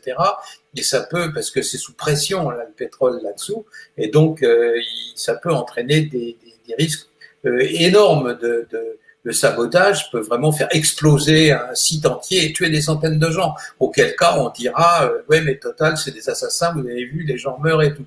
Donc, on peut pas faire ces choses-là totalement sans risque. Et les risques qui touchent à financer ceci ou cela sont quand même moins graves que s'il y avait mort d'homme. Voilà. Donc, quand vous êtes chef d'entreprise, le PDG de Total ou le général machin qui dirige sur un corps d'armée sur un champ de bataille, vous n'avez pas le choix entre une solution géniale et une solution pourrie, vous avez le choix entre différentes sortes d'enquiquinements. Voilà, plus ou moins gros. Alors, généralement, vous prenez le moins gros. De là à parler de corruption, c'est un peu énorme. D'accord. Très bien. Merci, M. Rosfer.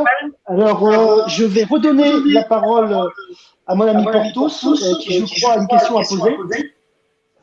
Et je reviendrai ensuite vers vous pour vous poser des questions sur les affaires intérieures qui concernent un petit peu plus la France et ce qui se passe en ce moment, et notamment des problèmes d'insécurité dont vous êtes un spécialiste. Voilà. Ouais. Alors, je sais que ça n'a pas grand rapport avec le livre si on le prend comme ça au premier degré, mais je pense que par extension, ça peut avoir un rapport. Voilà. Alors... Donc, je vais passer la parole à mon ami Porthos d'abord, qui va vous poser une question, et je reviendrai vers vous par la suite. On t'écoute, Porthos. Je voulais vous mettre à l'aise, Monsieur Roffer. À quelle heure vous voulez qu'on vous libère? À la demi, là, on a encore, disons, un gros quart d'heure. Allez, ok. Alors, les attentats commis sur notre sol sont le fait de structures style État islamique ou d'actes isolés. Et une petite question, je la glisse, celle d'un auditeur. Que pensez-vous de la guerre en Libye? Ça, c'est de l'intervention en Libye. Voilà. Alors, les deux, tout cohabite. À un moment donné, vous savez, la guerre... Clausewitz, le grand doctrinaire de la stratégie militaire, a parlé du brouillard de la guerre. La guerre, c'est jamais net et propre, tout pète en même temps, tout arrive en même temps, et puis c'est difficile de tout maîtriser, de tout comprendre à la minute. Vous avez donc deux sortes d'attentats qui ont lieu en France. Il y a ceux, par exemple, du Bataclan et consorts, qui sont stratégiquement conçus quelque part au Moyen-Orient, exécutés par, c'est pas moi qui parle, hein, ce sont les réquisitoires des magistrats. Plus de 150 individus, avec tout un système de transport, de logistique à travers tous les Balkans, à travers l'Autriche, à travers la Belgique et jusqu'en France, d'individus de catégories très diverses, des spécialistes en explosifs avec des planques, des spécialistes en faux papiers, etc. C'est une opération très sophistiquée. Et là, naturellement, c'est l'opération d'une entité, d'un groupe, mais il me paraît difficile de concevoir que là derrière, il n'y ait pas eu une logistique quelconque. C'est un travail de très haut niveau. Et puis, vous avez un individu un peu chabraque qui prend un camion et qui va tuer des gens sur la promenade des Anglais à Nice. Vous voyez, les deux cohabitent. Quant à la Libye, eh bien, il y a un proverbe américain qui explique le pragmatisme américain et qui dit « If it ain't broken, don't fix it ». Si c'est pas cassé, faut pas entreprendre de le réparer, faut le laisser comme c'est. Alors, à un moment donné, bon, Kadhafi, il n'était pas génial, c'était pas un personnage sympathique, il nous avait fait bien des ennuis, mais si on le tue, qu'est-ce qui se passe? Alors non, on l'a tué, et depuis, c'est le bazar dans ce pays de manière invraisemblable, et notamment le Kadhafi, qui était complètement dingue, avait accumulé de quoi armer la moitié du continent africain, et quand nos avions ont bombardé tout ça, ben, les armes traînaient sur le sol, et maintenant, il faudra 30 ans pour purger toute l'Afrique, et puis les cités, hein, les Kalachnikov, vous croyez qu'elles viennent d'où? Bon, dans nos cités, de tout ça. Donc, c'était pas malin, et ceux qui ont fait ça, c'est encore une idée idiote, comme l'invasion de l'Irak. On joue pas à ça parce que, comme le dit la sagesse populaire, on sait ce qu'on perd, on sait pas ce qu'on trouve, et ben ce qu'on a trouvé, c'est pas terrible, quoi. À l'heure actuelle, vous vous rendez compte qu'il y a des tribus dans le désert libyen, dans le territoire d'une seule de ces tribus, on a trouvé des fusées tirant à 500 km, des dizaines de chars d'assaut entre les mains d'individus dont on ne sait pas ce qu'ils ont par la tête, quoi. À moitié sauvage encore. Vous vous rendez compte? Donc il fallait ces stocks d'armes immenses étaient mieux protégés, quoi qu'on pense, par Kadhafi, par le régime de Kadhafi qui était quand même un peu structuré, que par les espèces de maelstrom de tribus en guerre, de marqueterie de tribus en guerre qui lui ont succédé. Donc c'était une très mauvaise idée, et sur ce point-là, monsieur Sarkozy et monsieur Cameron en Angleterre n'ont pas lieu de s'en féliciter, quoi. D'accord. D'accord. Très bien.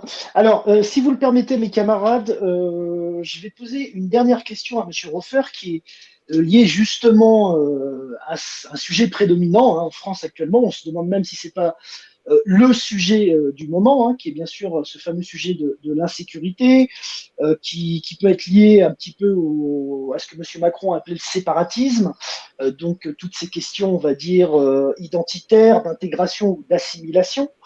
Est-ce que vous pouvez nous éclairer un petit peu sur, sur ce qui se passe actuellement en France, éventuellement nous faire un petit historique pour comprendre pourquoi on en est arrivé là, hein, parce que maintenant on est de plus en plus nombreux à faire un constat qui est peu réjouissant. Donc on vous écoute, monsieur Hofer. Alors d'abord, les mots comme séparatisme. Il est bien connu, quand on a envie de rien faire, on n'appelle pas les choses par leur nom. Si vous avez un hôpital dans lequel il y a un médecin, le médecin, il voit que le patient a une maladie grave, mais lui, il a envie d'aller jouer à la pétanque, alors il dit c'est un Panari. Ok, alors si on baptise un cancer Panari, naturellement, tout le monde dit c'est pas grave, et puis chacun rentre chez soi, mais rien n'avance. Et donc cette histoire de séparatisme, ça n'existe pas. Il n'y a pas de séparatisme en France. Le seul groupe séparatiste qu'il y a eu dans l'histoire de France récente, c'est l'ETA, qui voulait recréer un Pays basque indépendant avec les 4 provinces basques d'Espagne plus les 3 provinces basques françaises.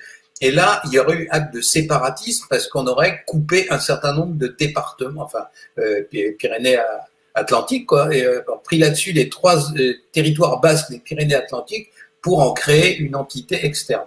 En dehors de ça, personne n'a jamais fait preuve de séparatisme en France, et les islamistes encore moins que personne. ils s'en foutent de la taille de la France et de sa forme et de sa géographie. Ce qu'ils veulent, c'est y faire là-dedans toute la propagande islamiste qu'ils souhaitent en direction des gens qui sont en France, qui sont de religion musulmane et dont les 8/10 ou les 9/10 ont pour l'islamisme, le djihadisme et le djihad armé l'horreur la plus absolue. Donc c'est ça qui est en cause. Il faut commencer par appeler les choses par leur nom. Si on n'appelle pas les choses par leur nom, eh bien naturellement, on ne peut pas guérir quoi que ce soit. Je viens de vous en donner l'exemple avec l'exemple médical. Donc c'est pas de séparatisme dont il s'agit, c'est de djihadisme. Il n'y a pas d'autre religion que cette variante fanatique de l'islam qui pose de problème en France. On n'a pas de problème avec les catholiques, on n'a pas de problème avec les protestants. J'entends de problèmes de sécurité ou de problèmes de terrorisme. On n'a pas de problème de telle nature non plus avec les juifs, avec les mormons, avec les bouddhistes. Il n'y a que la variante djihadiste de l'islam, rejetée par une grande partie des musulmans français, qui pose des problèmes de sécurité. S'agissant des problèmes théologiques ou des problèmes de est-ce qu'on a le droit de mettre le voile ici ou quoi, ça ne me regarde pas, je suis criminologue, je m'occupe des gens qui commettent des crimes. Voilà. Donc, le fait de vouloir aller à la mosquée ou de porter un voile, c'est pas un crime, c'est peut-être un problème sociétal, auquel cas, c'est au pouvoir politique de le régler, et je n'ai aucun, en tant qu'expert, je n'ai aucun avis particulier là-dessus. C'est la raison pour laquelle, depuis toujours, je refuse d'aller dans des émissions télévisées où il est question de l'islam.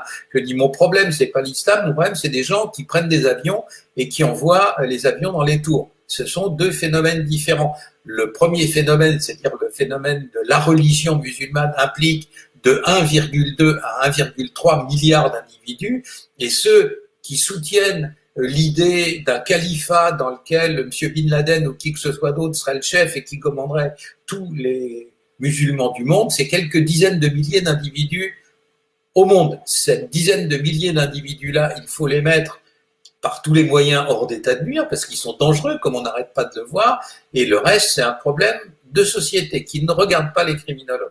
Alors ça, c'est le premier point. Le deuxième point, c'est, il faut savoir que, comme je l'ai dit 10 fois et écrit, la France est restée dans son fonctionnement encore assez profondément monarchique.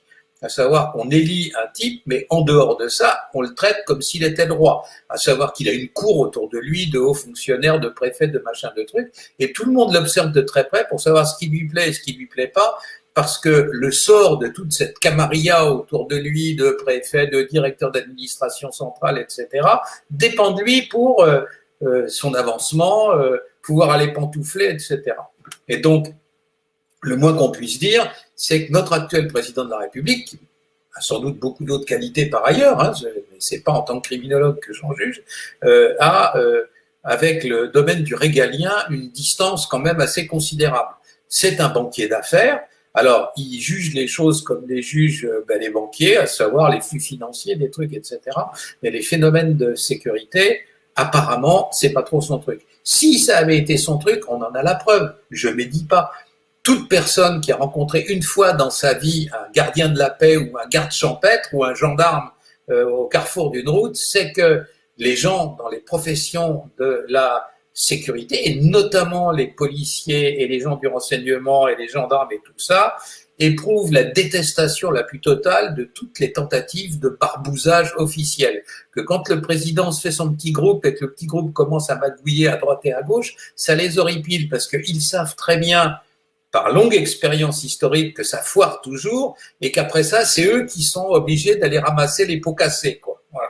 Donc, même le général de Gaulle s'est fait rappeler à l'ordre avec les histoires de barbousage à la suite des affaires de l'OAS, et très vite, il a dû rendre la lutte contre l'OAS au renseignement intérieur et puis laisser ça à des barbouzes qu'on finançait en douce, etc. Donc, même le général de Gaulle. Et puis depuis, personne n'a pu trop toucher à ça parce que tout le monde savait que ça horripilait les policiers et les gendarmes. Alors, l'affaire de M. Benalla, elle est caractéristique. À partir du moment où vous utilisez un personnage comme ça pour faire des coups en douce par derrière le dos de tout le monde, naturellement, à un moment donné, les policiers le savent et ça les agace. Il ne faut pas s'imaginer puisque la vidéo où on voyait M. Benalla à l'œuvre est arrivée entre les mains des journalistes par l'opération du Saint-Esprit. Voilà, c'est à un moment donné, on a voulu montrer à M. Macron qu'on en avait un peu marre de ces salades-là et que ça allait bien. Donc, dans un contexte où vous avez quelqu'un qui a peut-être 1000 qualités en dehors de ça, mais dont l'appétence pour le régalien n'est pas très forte, eh ben, le régalien, il flotte. Parce que tout le monde a compris que c'était pas le sujet qui le passionnait et tout le monde a tendance à mettre ces dossiers-là un peu en arrière. Je le prouve, là aussi, c'est des histoires, vous savez, la politique de la ville, les quartiers hors contrôle, etc. Quand il est arrivé, M. Macron avait mis au point un comité présidentiel des villes pour s'occuper de ça et puis convoquer une grande conférence au cours de laquelle M. Borloo est venu et il a dit, voilà, moi j'ai des idées, on pourrait faire ci, on pourrait faire ça. Une fois de plus, beaucoup des idées dépassent du domaine criminologique, mais en tant que citoyen, en tant que père de famille, ben, je trouvais que beaucoup de ces idées étaient pleines de bon sens, que ça aurait été bien, et voilà. Simplement, Dieu sait pourquoi, au bout de 2-3 mois, M. Macron a décidé que ça l'intéressait plus, il a viré Borloo, hop, à la niche, et puis depuis, qu'est-ce qu'on fait? Alors, des pitreries, on met une brave dame issue de la diversité, la petite beurette de service pour s'occuper de la politique de la ville, mais en réalité, il se passe plus rien. Alors ça, c'est une marque de désintérêt, et elle est grave parce que naturellement, c'est de ces quartiers-là que viennent Mohamed Merah, c'est de ces quartiers-là que viennent les frères Kouachi, c'est de ces quartiers-là que vient l'assassin du colonel Beltram, et quand c'est pas des terroristes, c'est l'endroit où on vend la drogue et l'endroit où circulent les armes. Donc vous voyez que c'est tout sauf un endroit, des endroits dont il faudrait se désintéresser. À l'heure actuelle, c'est ça. Alors Monsieur Macron vient de se rendre compte que c'était pas terrible cette espèce de désintérêt, donc là il fait beaucoup de forcing en termes de communication pour essayer de reprendre en main les choses en matière de sécurité. Il y a plus qu'un an avant l'élection présidentielle, le moins qu'on puisse dire, c'est que pour remonter cette pente-là, ça va être rude. Ça, c'est ce que je constate tous les jours dans ma pratique professionnelle. Voilà ce que je peux en dire. D'accord, très bien.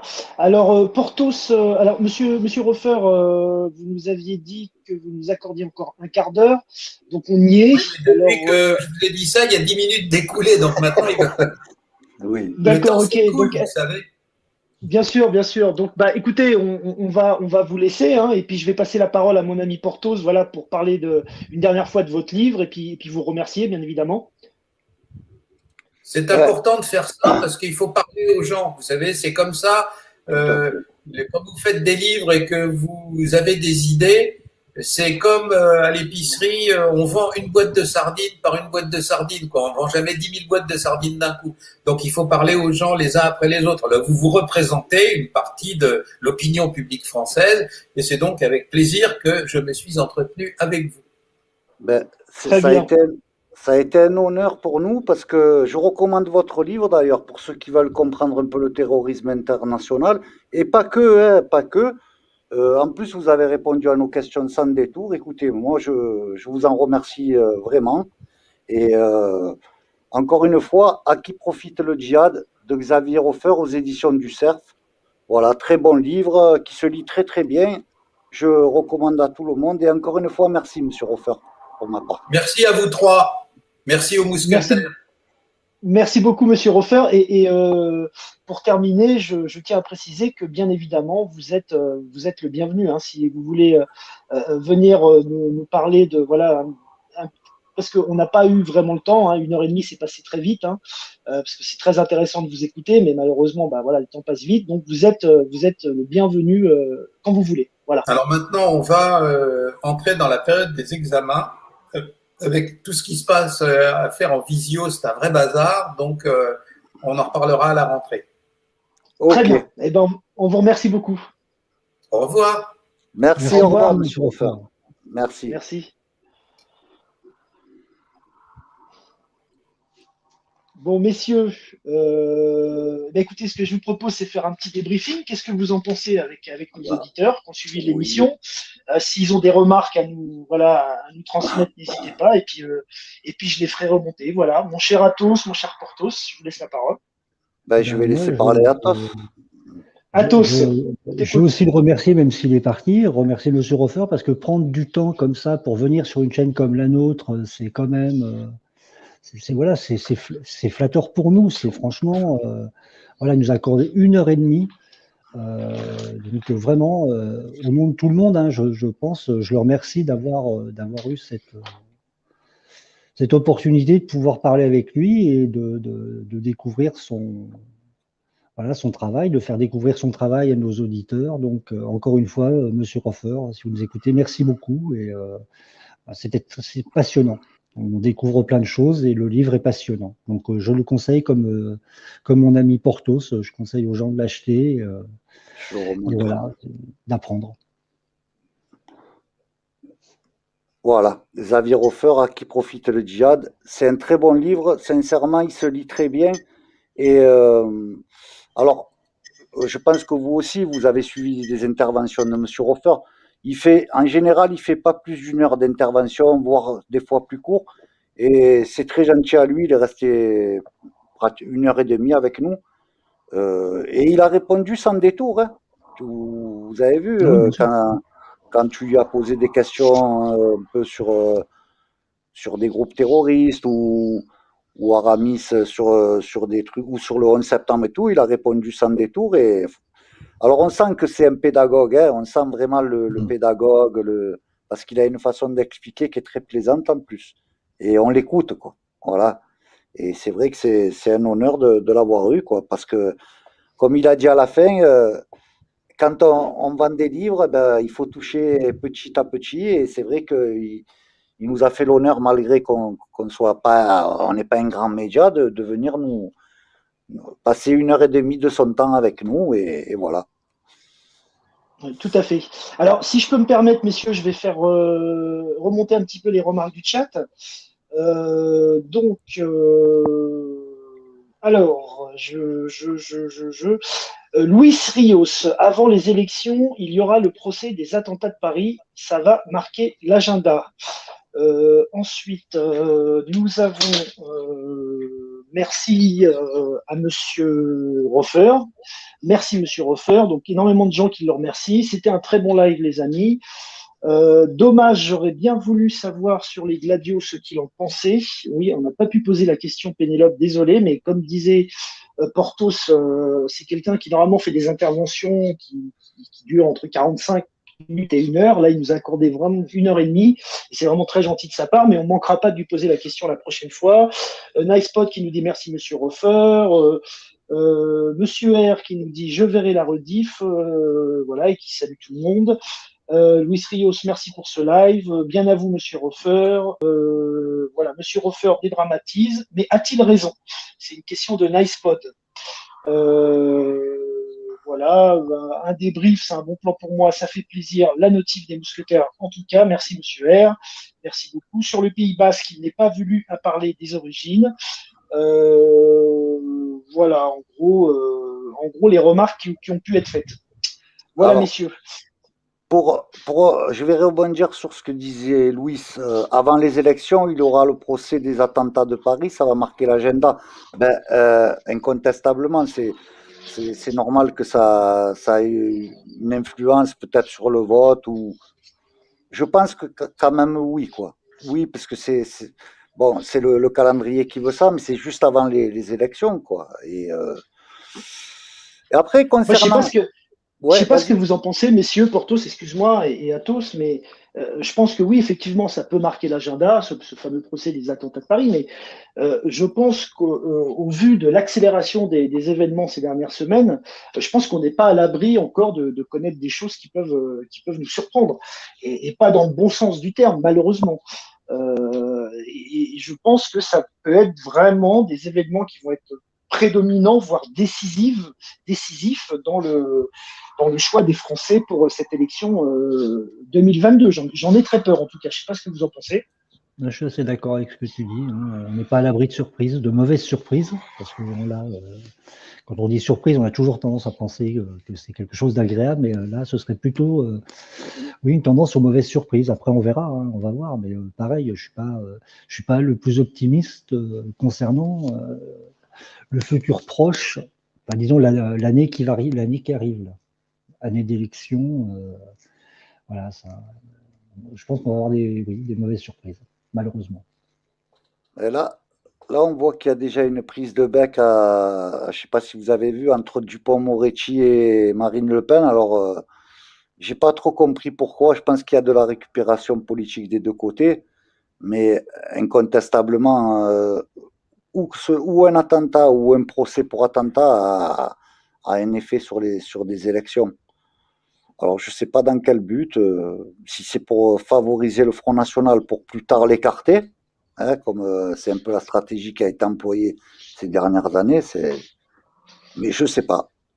Je sais pas. En tout cas, moi, j'ai la sensation que cette affaire. Alors, je mets ça entre guillemets parce que je ne vis pas, parce que voilà, ne vivant pas en France, je ne suis pas impacté directement par la situation comme pourraient l'être les gens qui vivent actuellement dans le pays, mais j'ai quand même la sensation de ce que je vois comme ça, hein, un petit peu en général, que par exemple cette histoire du policier tué à Avignon a créé quand même une sorte d'explosion et de trouble, hein, c'est moins qu'on puisse dire, dans l'opinion publique.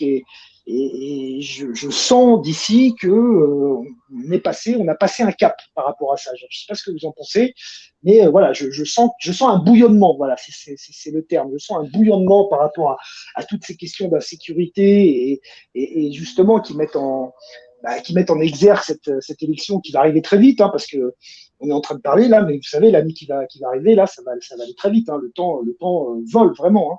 Et cette affaire là, cette fameuse affaire du policier d'Avignon, je la sens comme quelque chose qui est peut-être le début d'un vrai virage dans l'opinion publique.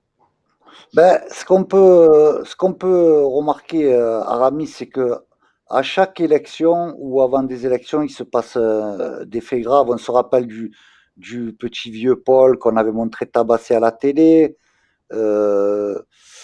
Alors, après, c'est toujours pareil. Les chiffres montent toujours au niveau de la délinquance avant une élection. Et une fois la personne élue, en général, bon là, c'est des régionales ou je sais plus quoi, mais je parle des présidentielles. Les chiffres baissent. Donc, en fait, les chiffres sont faits pour être manipulés. Et c'est vrai qu'avant chaque élection, on parle beaucoup insécurité, il n'y a que ça dans les médias. Alors, c'est beaucoup la préoccupation des Français, mais pas que. Mais on voit qu'on joue avec ça, puisque après l'élection, on voit que dans les médias, il y a une intonation moins grave sur l'insécurité. C'est un peu plus motus et bouche cousue. Alors, c'est toujours le même schéma. Pour moi. T'en penses quoi, Athos? Oui, moi je suis assez d'accord, mais M. Roffer, il le disait juste avant de partir que, en général, avant les élections, on parle beaucoup de sécurité. Après les élections, le président élu parle beaucoup de sécurité, de son programme sécuritaire, et puis qu'après, en fait, on se rend compte qu'il n'y a jamais de suivi. Le suivi revient au moment juste avant les élections, parce qu'il faut bien voilà, faire monter un électorat pour, comme le disait Porthos, pour favoriser les uns, pour pouvoir mieux les écarter. Voilà, la technique de faire monter un parti extrémiste pour pouvoir mieux le canarer derrière, c'est toujours pareil, quoi. Voilà. Donc là, on est dans une période avant une élection. Donc les élections présidentielles, c'est dans un an, hein, maintenant on y est. Donc là, effectivement, le thème sécuritaire, il va beaucoup être mis en avant. Donc il y a forcément des risques qu'on nous parle encore une fois. Là, ça commence déjà, on n'arrête pas de nous parler d'attentats déjoués. On n'a pas de tenant, pas d'aboutissant, on n'a aucun nom de mise en examen, on n'a rien, mais on nous en parle. On commence à nous en parler. Comme quoi, voilà, il y aurait énormément, parce qu'il faut quand même chiffrer, hein, donc ils nous disent qu'il y avait voilà, tant, donc c'est plus d'une dizaine. Ta caméra, Aramis, excuse-moi, je te coupe parce que c'est pour lui. Ouais. Voilà, c'est bon. Vas-y, excuse-moi, camarade. Donc on nous annonce qu'ils auraient déjoué une vingtaine de tentatives, etc., etc. Donc ça fait beaucoup, si tu veux. Donc en nous indiquant un chiffre comme ça assez élevé, ça laisse augurer quand même qu'il y en a qui peuvent passer à travers, donc qui seraient voilà, qui auraient vraiment un nombre assez élevé de personnes en capacité de créer des attentats, et donc qu'il y a quand même une probabilité que d'ici les 1 an, ils n'aient pas pu tous les déjouer, qu'il y en ait une qui nous pète à la gueule. Excusez-moi, je suis un peu vulgaire, mais voilà, donc ce thème de la sécurité mis en avant comme ça, ça fait vendre, c'est porteur, mais dans le climat dans lequel on est, mais c'est dangereux, mais dans le climat dans lequel on est, de manière maintenir les gens dans une forme de peur et de terreur, c'est aussi une arme, hein, pour eux. C'est dangereux, Athos, parce que l'insécurité cumulée avec les gens qui ont envie de retrouver un peu de souveraineté en voyant la France qui part à volo, ça peut faire un électorat massif et très large. Faut pas croire que ça va être que des gens qui sont bornés et tout. Ça peut être un consensus de gens de gauche, de droite, d'extrême gauche, et qui va voter peut-être pour un candidat ou une candidate qui traitera des problèmes d'insécurité. Alors, après, est-ce qu'ils les traiteront ou c'est de la récupération politique, ça on ne sait pas. Mais de l'insécurité et surtout de rendre à la France un peu du patriotisme, comment dire, rendre un peu de fierté aux Français, parce qu'on voit très bien, on a fait des émissions sur ça, sur le mondialisme et tout, on voit très bien que les présidents français qu'on a eu les derniers pensaient plus à Europe qu'à France, quoi. Alors c'est bien de penser à l'Europe, parce que maintenant on est dans ça, mais il faut quand même penser avant tout aux Français. Et l'insécurité plus cumulée avec l'envie de retrouver une nation, je crois que ce coup-ci, ça peut faire comme Orban ou Trump, ou ça peut faire, ou comme il y a eu en Italie, ça peut faire un vote que... parce que là, le mirage Macron, ça ne marchera plus. Hein. Ouais, mais bon, le problème, Porthos aussi, c'est qu'à un moment, moi j'ai du mal, parce que je vois, moi, par rapport à mes amis en France, à ma famille et tout ça, je vois quand même que c'est un sujet aussi qui, on va dire, qui les préoccupe un petit peu plus que ça a pu les préoccuper auparavant. Et en fait, c'est simplement parce qu'ils vivent au quotidien aussi, parce que ça, voilà, ce qu'ils voient tous les jours, ce qu'ils vivent au quotidien, et on ne peut pas dire qu'il n'y a pas de problème. Voilà. L'idée, c'est d'essayer de régler ces problèmes, mais c'est compliqué d'être dans un certain déni. Quand on écoute les gens maintenant, c'est vrai que, et c'est même pas une question de communauté, hein, d'ethnie, hein, puisque moi, j'ai des gens de chez moi, des gens voilà, issus d'une immigration maghrébine, qui les premiers quittent justement ces fameux quartiers ou font tout pour les quitter. Donc voilà, on peut même pas dire que c'est vraiment lié à ça, mais en tout cas, c'est quelque chose que les gens vivent au quotidien, c'est quelque chose qui n'est plus un cher ministre, mais qui est une réalité. Et je pense qu'on ne peut pas régler le problème si déjà on ne prend pas en considération ce que vivent les Français, ce qu'ils ressentent, ce qu'ils voient, et de la façon dont ça impacte leur vie. Voilà. Et ça, c'est quelque chose, voilà, qui est difficile parce que on peut dire oui, mais non, il n'y a rien. On peut mettre voilà, on met le tapis sous la table et puis on fait comme s'il ne se passait rien. Et puis voilà. Mais le problème, c'est que ça prend de telles proportions maintenant que ça a un tel impact sur la vie quotidienne des gens que forcément, il faut l'affronter. Voilà. Alors, je ne sais pas ce que vous en pensez, Athos. Oui, mais après, de toute manière, on sait très bien que de toute manière, nos politiques, ils sont quand même assez loin de ces réalités-là. Ils ne les vivent pas. Donc, pour qu'ils puissent un peu se rendre compte, il faudrait quand même qu'ils aient une vision plus juste de ce qui se passe. Et pour avoir une vision plus juste, il faudrait qu'ils aillent s'immerger un peu, faire de l'immersion. Et je ne suis pas sûr qu'ils en soient vraiment capables. Puis je ne suis pas sûr qu'ils le veuillent. Donc après, derrière, franchement, pour moi, ils sont en totale déconnexion. Donc, qu'est-ce qu'ils font ? Ils traitent en surface. Ils choisissent une problématique, soit trafic de drogue, soit les armes, etc. Et ils traitent cette problématique-là sans comprendre que le mal est beaucoup plus profond que ça en vérité. Mais comme ils ne le vivent pas, comment tu veux que... Enfin, Moi, j'arrive pas à comprendre comment ils peuvent avoir une idée profonde du malaise que ça engendre, et donc de tout ce qui est lié, hein, la misère sociale, la peur, malheureusement les violences, etc.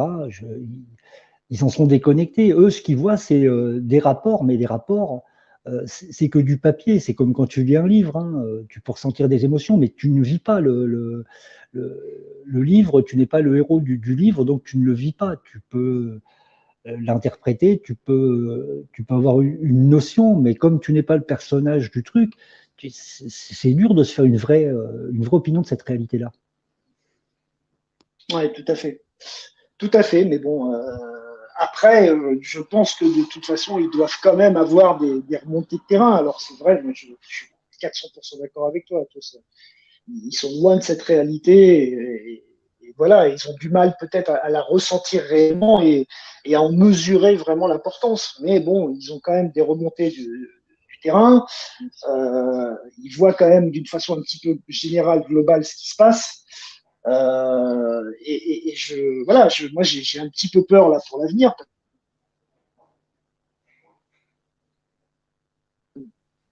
Quand tu t'expatries, bon, tu as un réflexe naturel à retrouver un petit peu les gens de ta communauté quand tu es à l'étranger, tu vois. Et en fait, je remarque qu'il y a quand même une évolution des choses dans le sens où il y a encore 10 ans à peu près, les expatriés que je rencontrais, honnêtement, partaient ou pour des raisons fiscales, ou parce qu'ils avaient une opportunité professionnelle qui, notamment au niveau financier, se refusait pas, quoi. Bon. Là, de plus en plus, depuis 2-3 ans, je croise des expatriés qui s'expatrient parce qu'ils ne se sentent plus en sécurité en France. Et ils le disent clairement, quoi, et que ça a été une des raisons. Ça veut dire qu'ils ont du mal à trouver leur place dans la société française telle qu'elle est maintenant. Et je vois que tous les curseurs vont un petit peu dans ce sens-là, ce qui est vraiment inquiétant. Mais c'est vrai que de toute façon, notre pouvoir n'est pas impacté directement et forcément a une difficulté à se rendre vraiment compte de ce qui se passe. Là, je te rejoins tout à fait. Porthos. Voilà, bon. Donc, Porthos, c'est là ? Non, je ne crois pas. Oui, je suis là, oui. Il est là. J'étais au téléphone, excusez-moi, ma soeur m'avait appelé. D'accord, ok. Non, voilà, on était toujours sur ce sujet-là de l'insécurité et du ressenti que peuvent avoir les Français par rapport à ça, qui pour moi n'est plus un... Ah, ça a coupé ? Il lag par moment. C'est surtout qu'on voit que ces derniers temps, ça a coupé, Aramis. On t'a pas entendu, ça a coupé. Ah, vous m'entendez là ? Là, on t'entend, oui. Ah oui, très bien. Oui, je disais, juste avant que tu partes au téléphone, je décrivais un petit peu cette réalité que vivait un nombre de plus en plus important de Français. Et si vous voulez, ces problèmes d'insécurité, ils ne viennent pas seulement d'un sentiment d'insécurité ou d'une propagande, ils viennent aussi de ce que vivent les gens dans leur vie quotidienne. Ça a un réel impact sur leur vie quotidienne et c'est pour ça que c'est un sujet qui prend beaucoup d'ampleur dans le débat national, quoi. Ah ben oui, non, mais c'est clair que il y a beaucoup de personnes qui vivent dans des quartiers où ils sont insécurisés. On a vu ce policier à Avignon qui a été tué. On voit qu'il y a beaucoup de violence. Alors, de part et d'autre, hein, je ne jette pas la pierre sur une personne ou des personnes, mais notre société devient de plus en plus violente et les gens, il y a des gens qui ne le comprennent pas et c'est tout à fait légitime.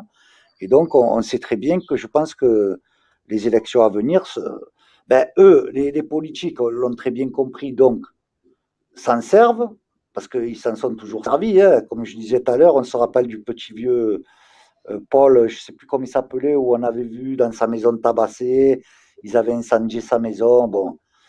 Après, cette histoire, elle n'était pas claire, il avait été accusé d'attouchement. Bon, c'était une histoire un peu plus complexe, mais bon, on avait vu ça monter en épingle.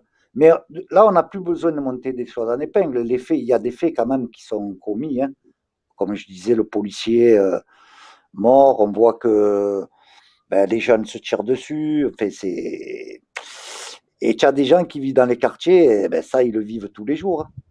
Alors, il y a des quartiers où ils sont respectés encore, hein, malgré qu'il y ait du trafic, mais il y a beaucoup de quartiers où on ne respecte plus la sœur, la mère, ou la mamie, ou même le père de famille ou le travailleur.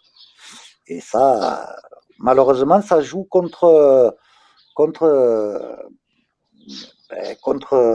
certaines personnes, parce que, mais bon, c'est des ressentis qui existent effectivement. Oui, on n'est plus au sentiment d'insécurité, comme dit notre cher ministre. C'est plus un sentiment. Enfin, pour beaucoup de Français, ce n'est plus un sentiment, malheureusement. Et ça, voilà, je pense que c'est vraiment une des choses voilà, les plus importantes à dire. Et puis, il faut partir de ce constat-là pour essayer de trouver une solution. Parce que si on dit non, il se passe rien, voilà, oh, c'est juste quelques trucs isolés, ce qui n'est pas la réalité, on part d'un mauvais constat et à partir de ce moment-là, ça va être très compliqué. Ben, tu sais, moi, je regarde souvent les quartiers où on a grandi. Les gens, ça faisait 40 ans, 50 ans qu'ils habitaient dans ces quartiers. Il y en a qui sont arrivés après d'Algérie en 62. Il y en a qui sont arrivés en 69, qui se sont installés dans ces quartiers, de toutes les communautés, hein, comme on disait. Des Espagnols, des Italiens, des Algériens, des Corses. En fait. Eh ben, tous ces gens que ça faisait 30, 40 ans qui habitaient dans ces quartiers, qui pour eux, à l'époque, le HLM, c'était le luxe, parce qu'il faut se rappeler qu'à l'époque, tu avais les WC sur le palier, des douches communes. Donc, le HLM, c'était luxueux. Tu avais 3 chambres, tu avais l'eau chaude, tout ça. Mais ces gens-là désertent les quartiers, ont déserté les quartiers, pas forcément pour aller acheter des villas, parce qu'ils n'ont pas les moyens, mais pour aller dans d'autres quartiers, d'essayer de trouver de la tranquillité, alors que ça faisait 40 ans qu'ils habitaient là. Et qu'est-ce qu'on a et on voit que maintenant ces quartiers qui sont de plus en plus ghettoisés parce que on met que moi je vois à Marseille il y a que des quartiers de Comoriens, après il y a que des quartiers de ça et il y a plus cette mixité et je te dis des gens que ça faisait 40, 30 ans, 50 ans qui habitaient, ben des fois moi je vois où ma mère elle habite encore, ça fait depuis 69 et les gens je les reconnais plus, pourtant j'ai grandi là-bas moi. J'ai quitté en 98 quand j'ai connu ma femme et les voisins, c'est plus les mêmes quoi. Et des gens que j'ai connus toute mon adolescence et voilà, qui nous faisaient le goûter, qui venaient nous chercher à l'école, ils sont plus, ils ont déménagé. Ouais. Ouais, c'est bon. Écoutez, on va voir où ça va nous mener, en espérant voilà qu'on arrive quand même à trouver une solution, mais comme je disais tout à l'heure, pour l'instant, ça me paraît délicat. Alors, est-ce que vous voulez rajouter autre chose, messieurs, avant qu'on conclue cette émission, qui était pour moi une très bonne émission, et j'étais vraiment très content de partager ça avec vous, cette intervention de Monsieur Roffer. Athos, je te laisse parler, vas-y, après Ben, écoutez, moi aussi, j'ai trouvé que c'était une très belle émission, que c'était, voilà, c'est dommage qu'on n'ait pas eu plus d'audience, mais bon, ça viendra. Mais voilà, moi c'était un plaisir de partager ça aussi avec vous, mes deux camarades, avec nos amis du chat qui sont toujours là, présents et qui posent des questions, qui s'intéressent, qui sont là, actifs. Et on les en remercie. Donc voilà, je vais vous souhaiter maintenant, parce que ça va bientôt être l'heure, je vais vous souhaiter tout de suite, comme ça je serai le premier à le faire, une bonne fin de journée. Vous remercier pour votre participation très active et puis vous dire à jeudi prochain. Très bien, merci. Merci beaucoup, mon cher Athos. Porthos, qu'est-ce que tu voulais nous dire pour terminer cette belle émission? Ben écoute, on a fait une très belle émission, je trouve, avec un invité, comme je disais, qui a répondu sans détour, et puis que de par ses enseignements qu'il a pu prodiguer, quand il parle, on l'a écouté et il a répondu vraiment sans détour, quoi. Et alors, c'est vrai qu'on était une quarantaine aujourd'hui, mais je pense que les gens qui nous écoutent aussi aiment ce genre d'invités. Et voilà, il vaut mieux la qualité que la quantité, comme on dit, mais ça viendra de toute façon. Ben, j'ai été ravi d'être en votre compagnie avec les Milady, les amis du chat, les fidèles. Et je vois qu'il y a quelques nouvelles personnes aussi. Donc ça fait plaisir. Écoutez, on se retrouve jeudi pour de nouvelles aventures avec les mousquetaires et nos Milady. Voilà. Une bonne soirée à tout le monde. Je te laisse le mot de la fin. Très bien, merci Porthos. Oui, alors, par rapport au fait qu'il n'y ait pas eu énormément de monde, il faut dire que l'horaire ne s'y prêtait pas aujourd'hui, hein, puisqu'un dimanche à 15 heures, c'est vrai que les gens ont plutôt tendance à sortir, surtout voilà, qu'on arrive à une période qui est plus enclin justement à pouvoir être un petit peu dehors. Alors, je sais pas le temps qu'il fait chez vous aujourd'hui, mais voilà. Donc, bon, de toute façon, ça sera une émission qui va être bien entendu rediffusée, hein, qui sera disponible sur la chaîne YouTube et on invite tout le monde à la partager, à la visionner, et, voilà, en espérant que ça intéresse le plus de monde possible. Je vous remercie énormément pour votre présence cet après-midi. J'ai été très content d'être parmi vous. Voilà, j'ai raté quelques émissions ces dernières semaines pour des raisons professionnelles, mais voilà, dès que je peux être présent, je suis là et c'est vraiment avec un très très grand plaisir. Voilà, je vais vous faire un petit panorama de la campagne suisse. Regardez, voilà comment il fait beau avec ces belles montagnes. Voilà. Hein, Ah oui. C'est quand même un beau pays. Voilà. Voilà. Ah, et puis, oui, je vous remercie encore une fois. Ah oui, oui, c'est un très beau pays. Et je vous remercie encore une fois. Et à jeudi, une très bonne fin de journée à toutes et à tous. Tu peux balancer le générique, mon cher Porthos. Bonne journée. C'est parti, les amis. Poussez les tables et les chaises.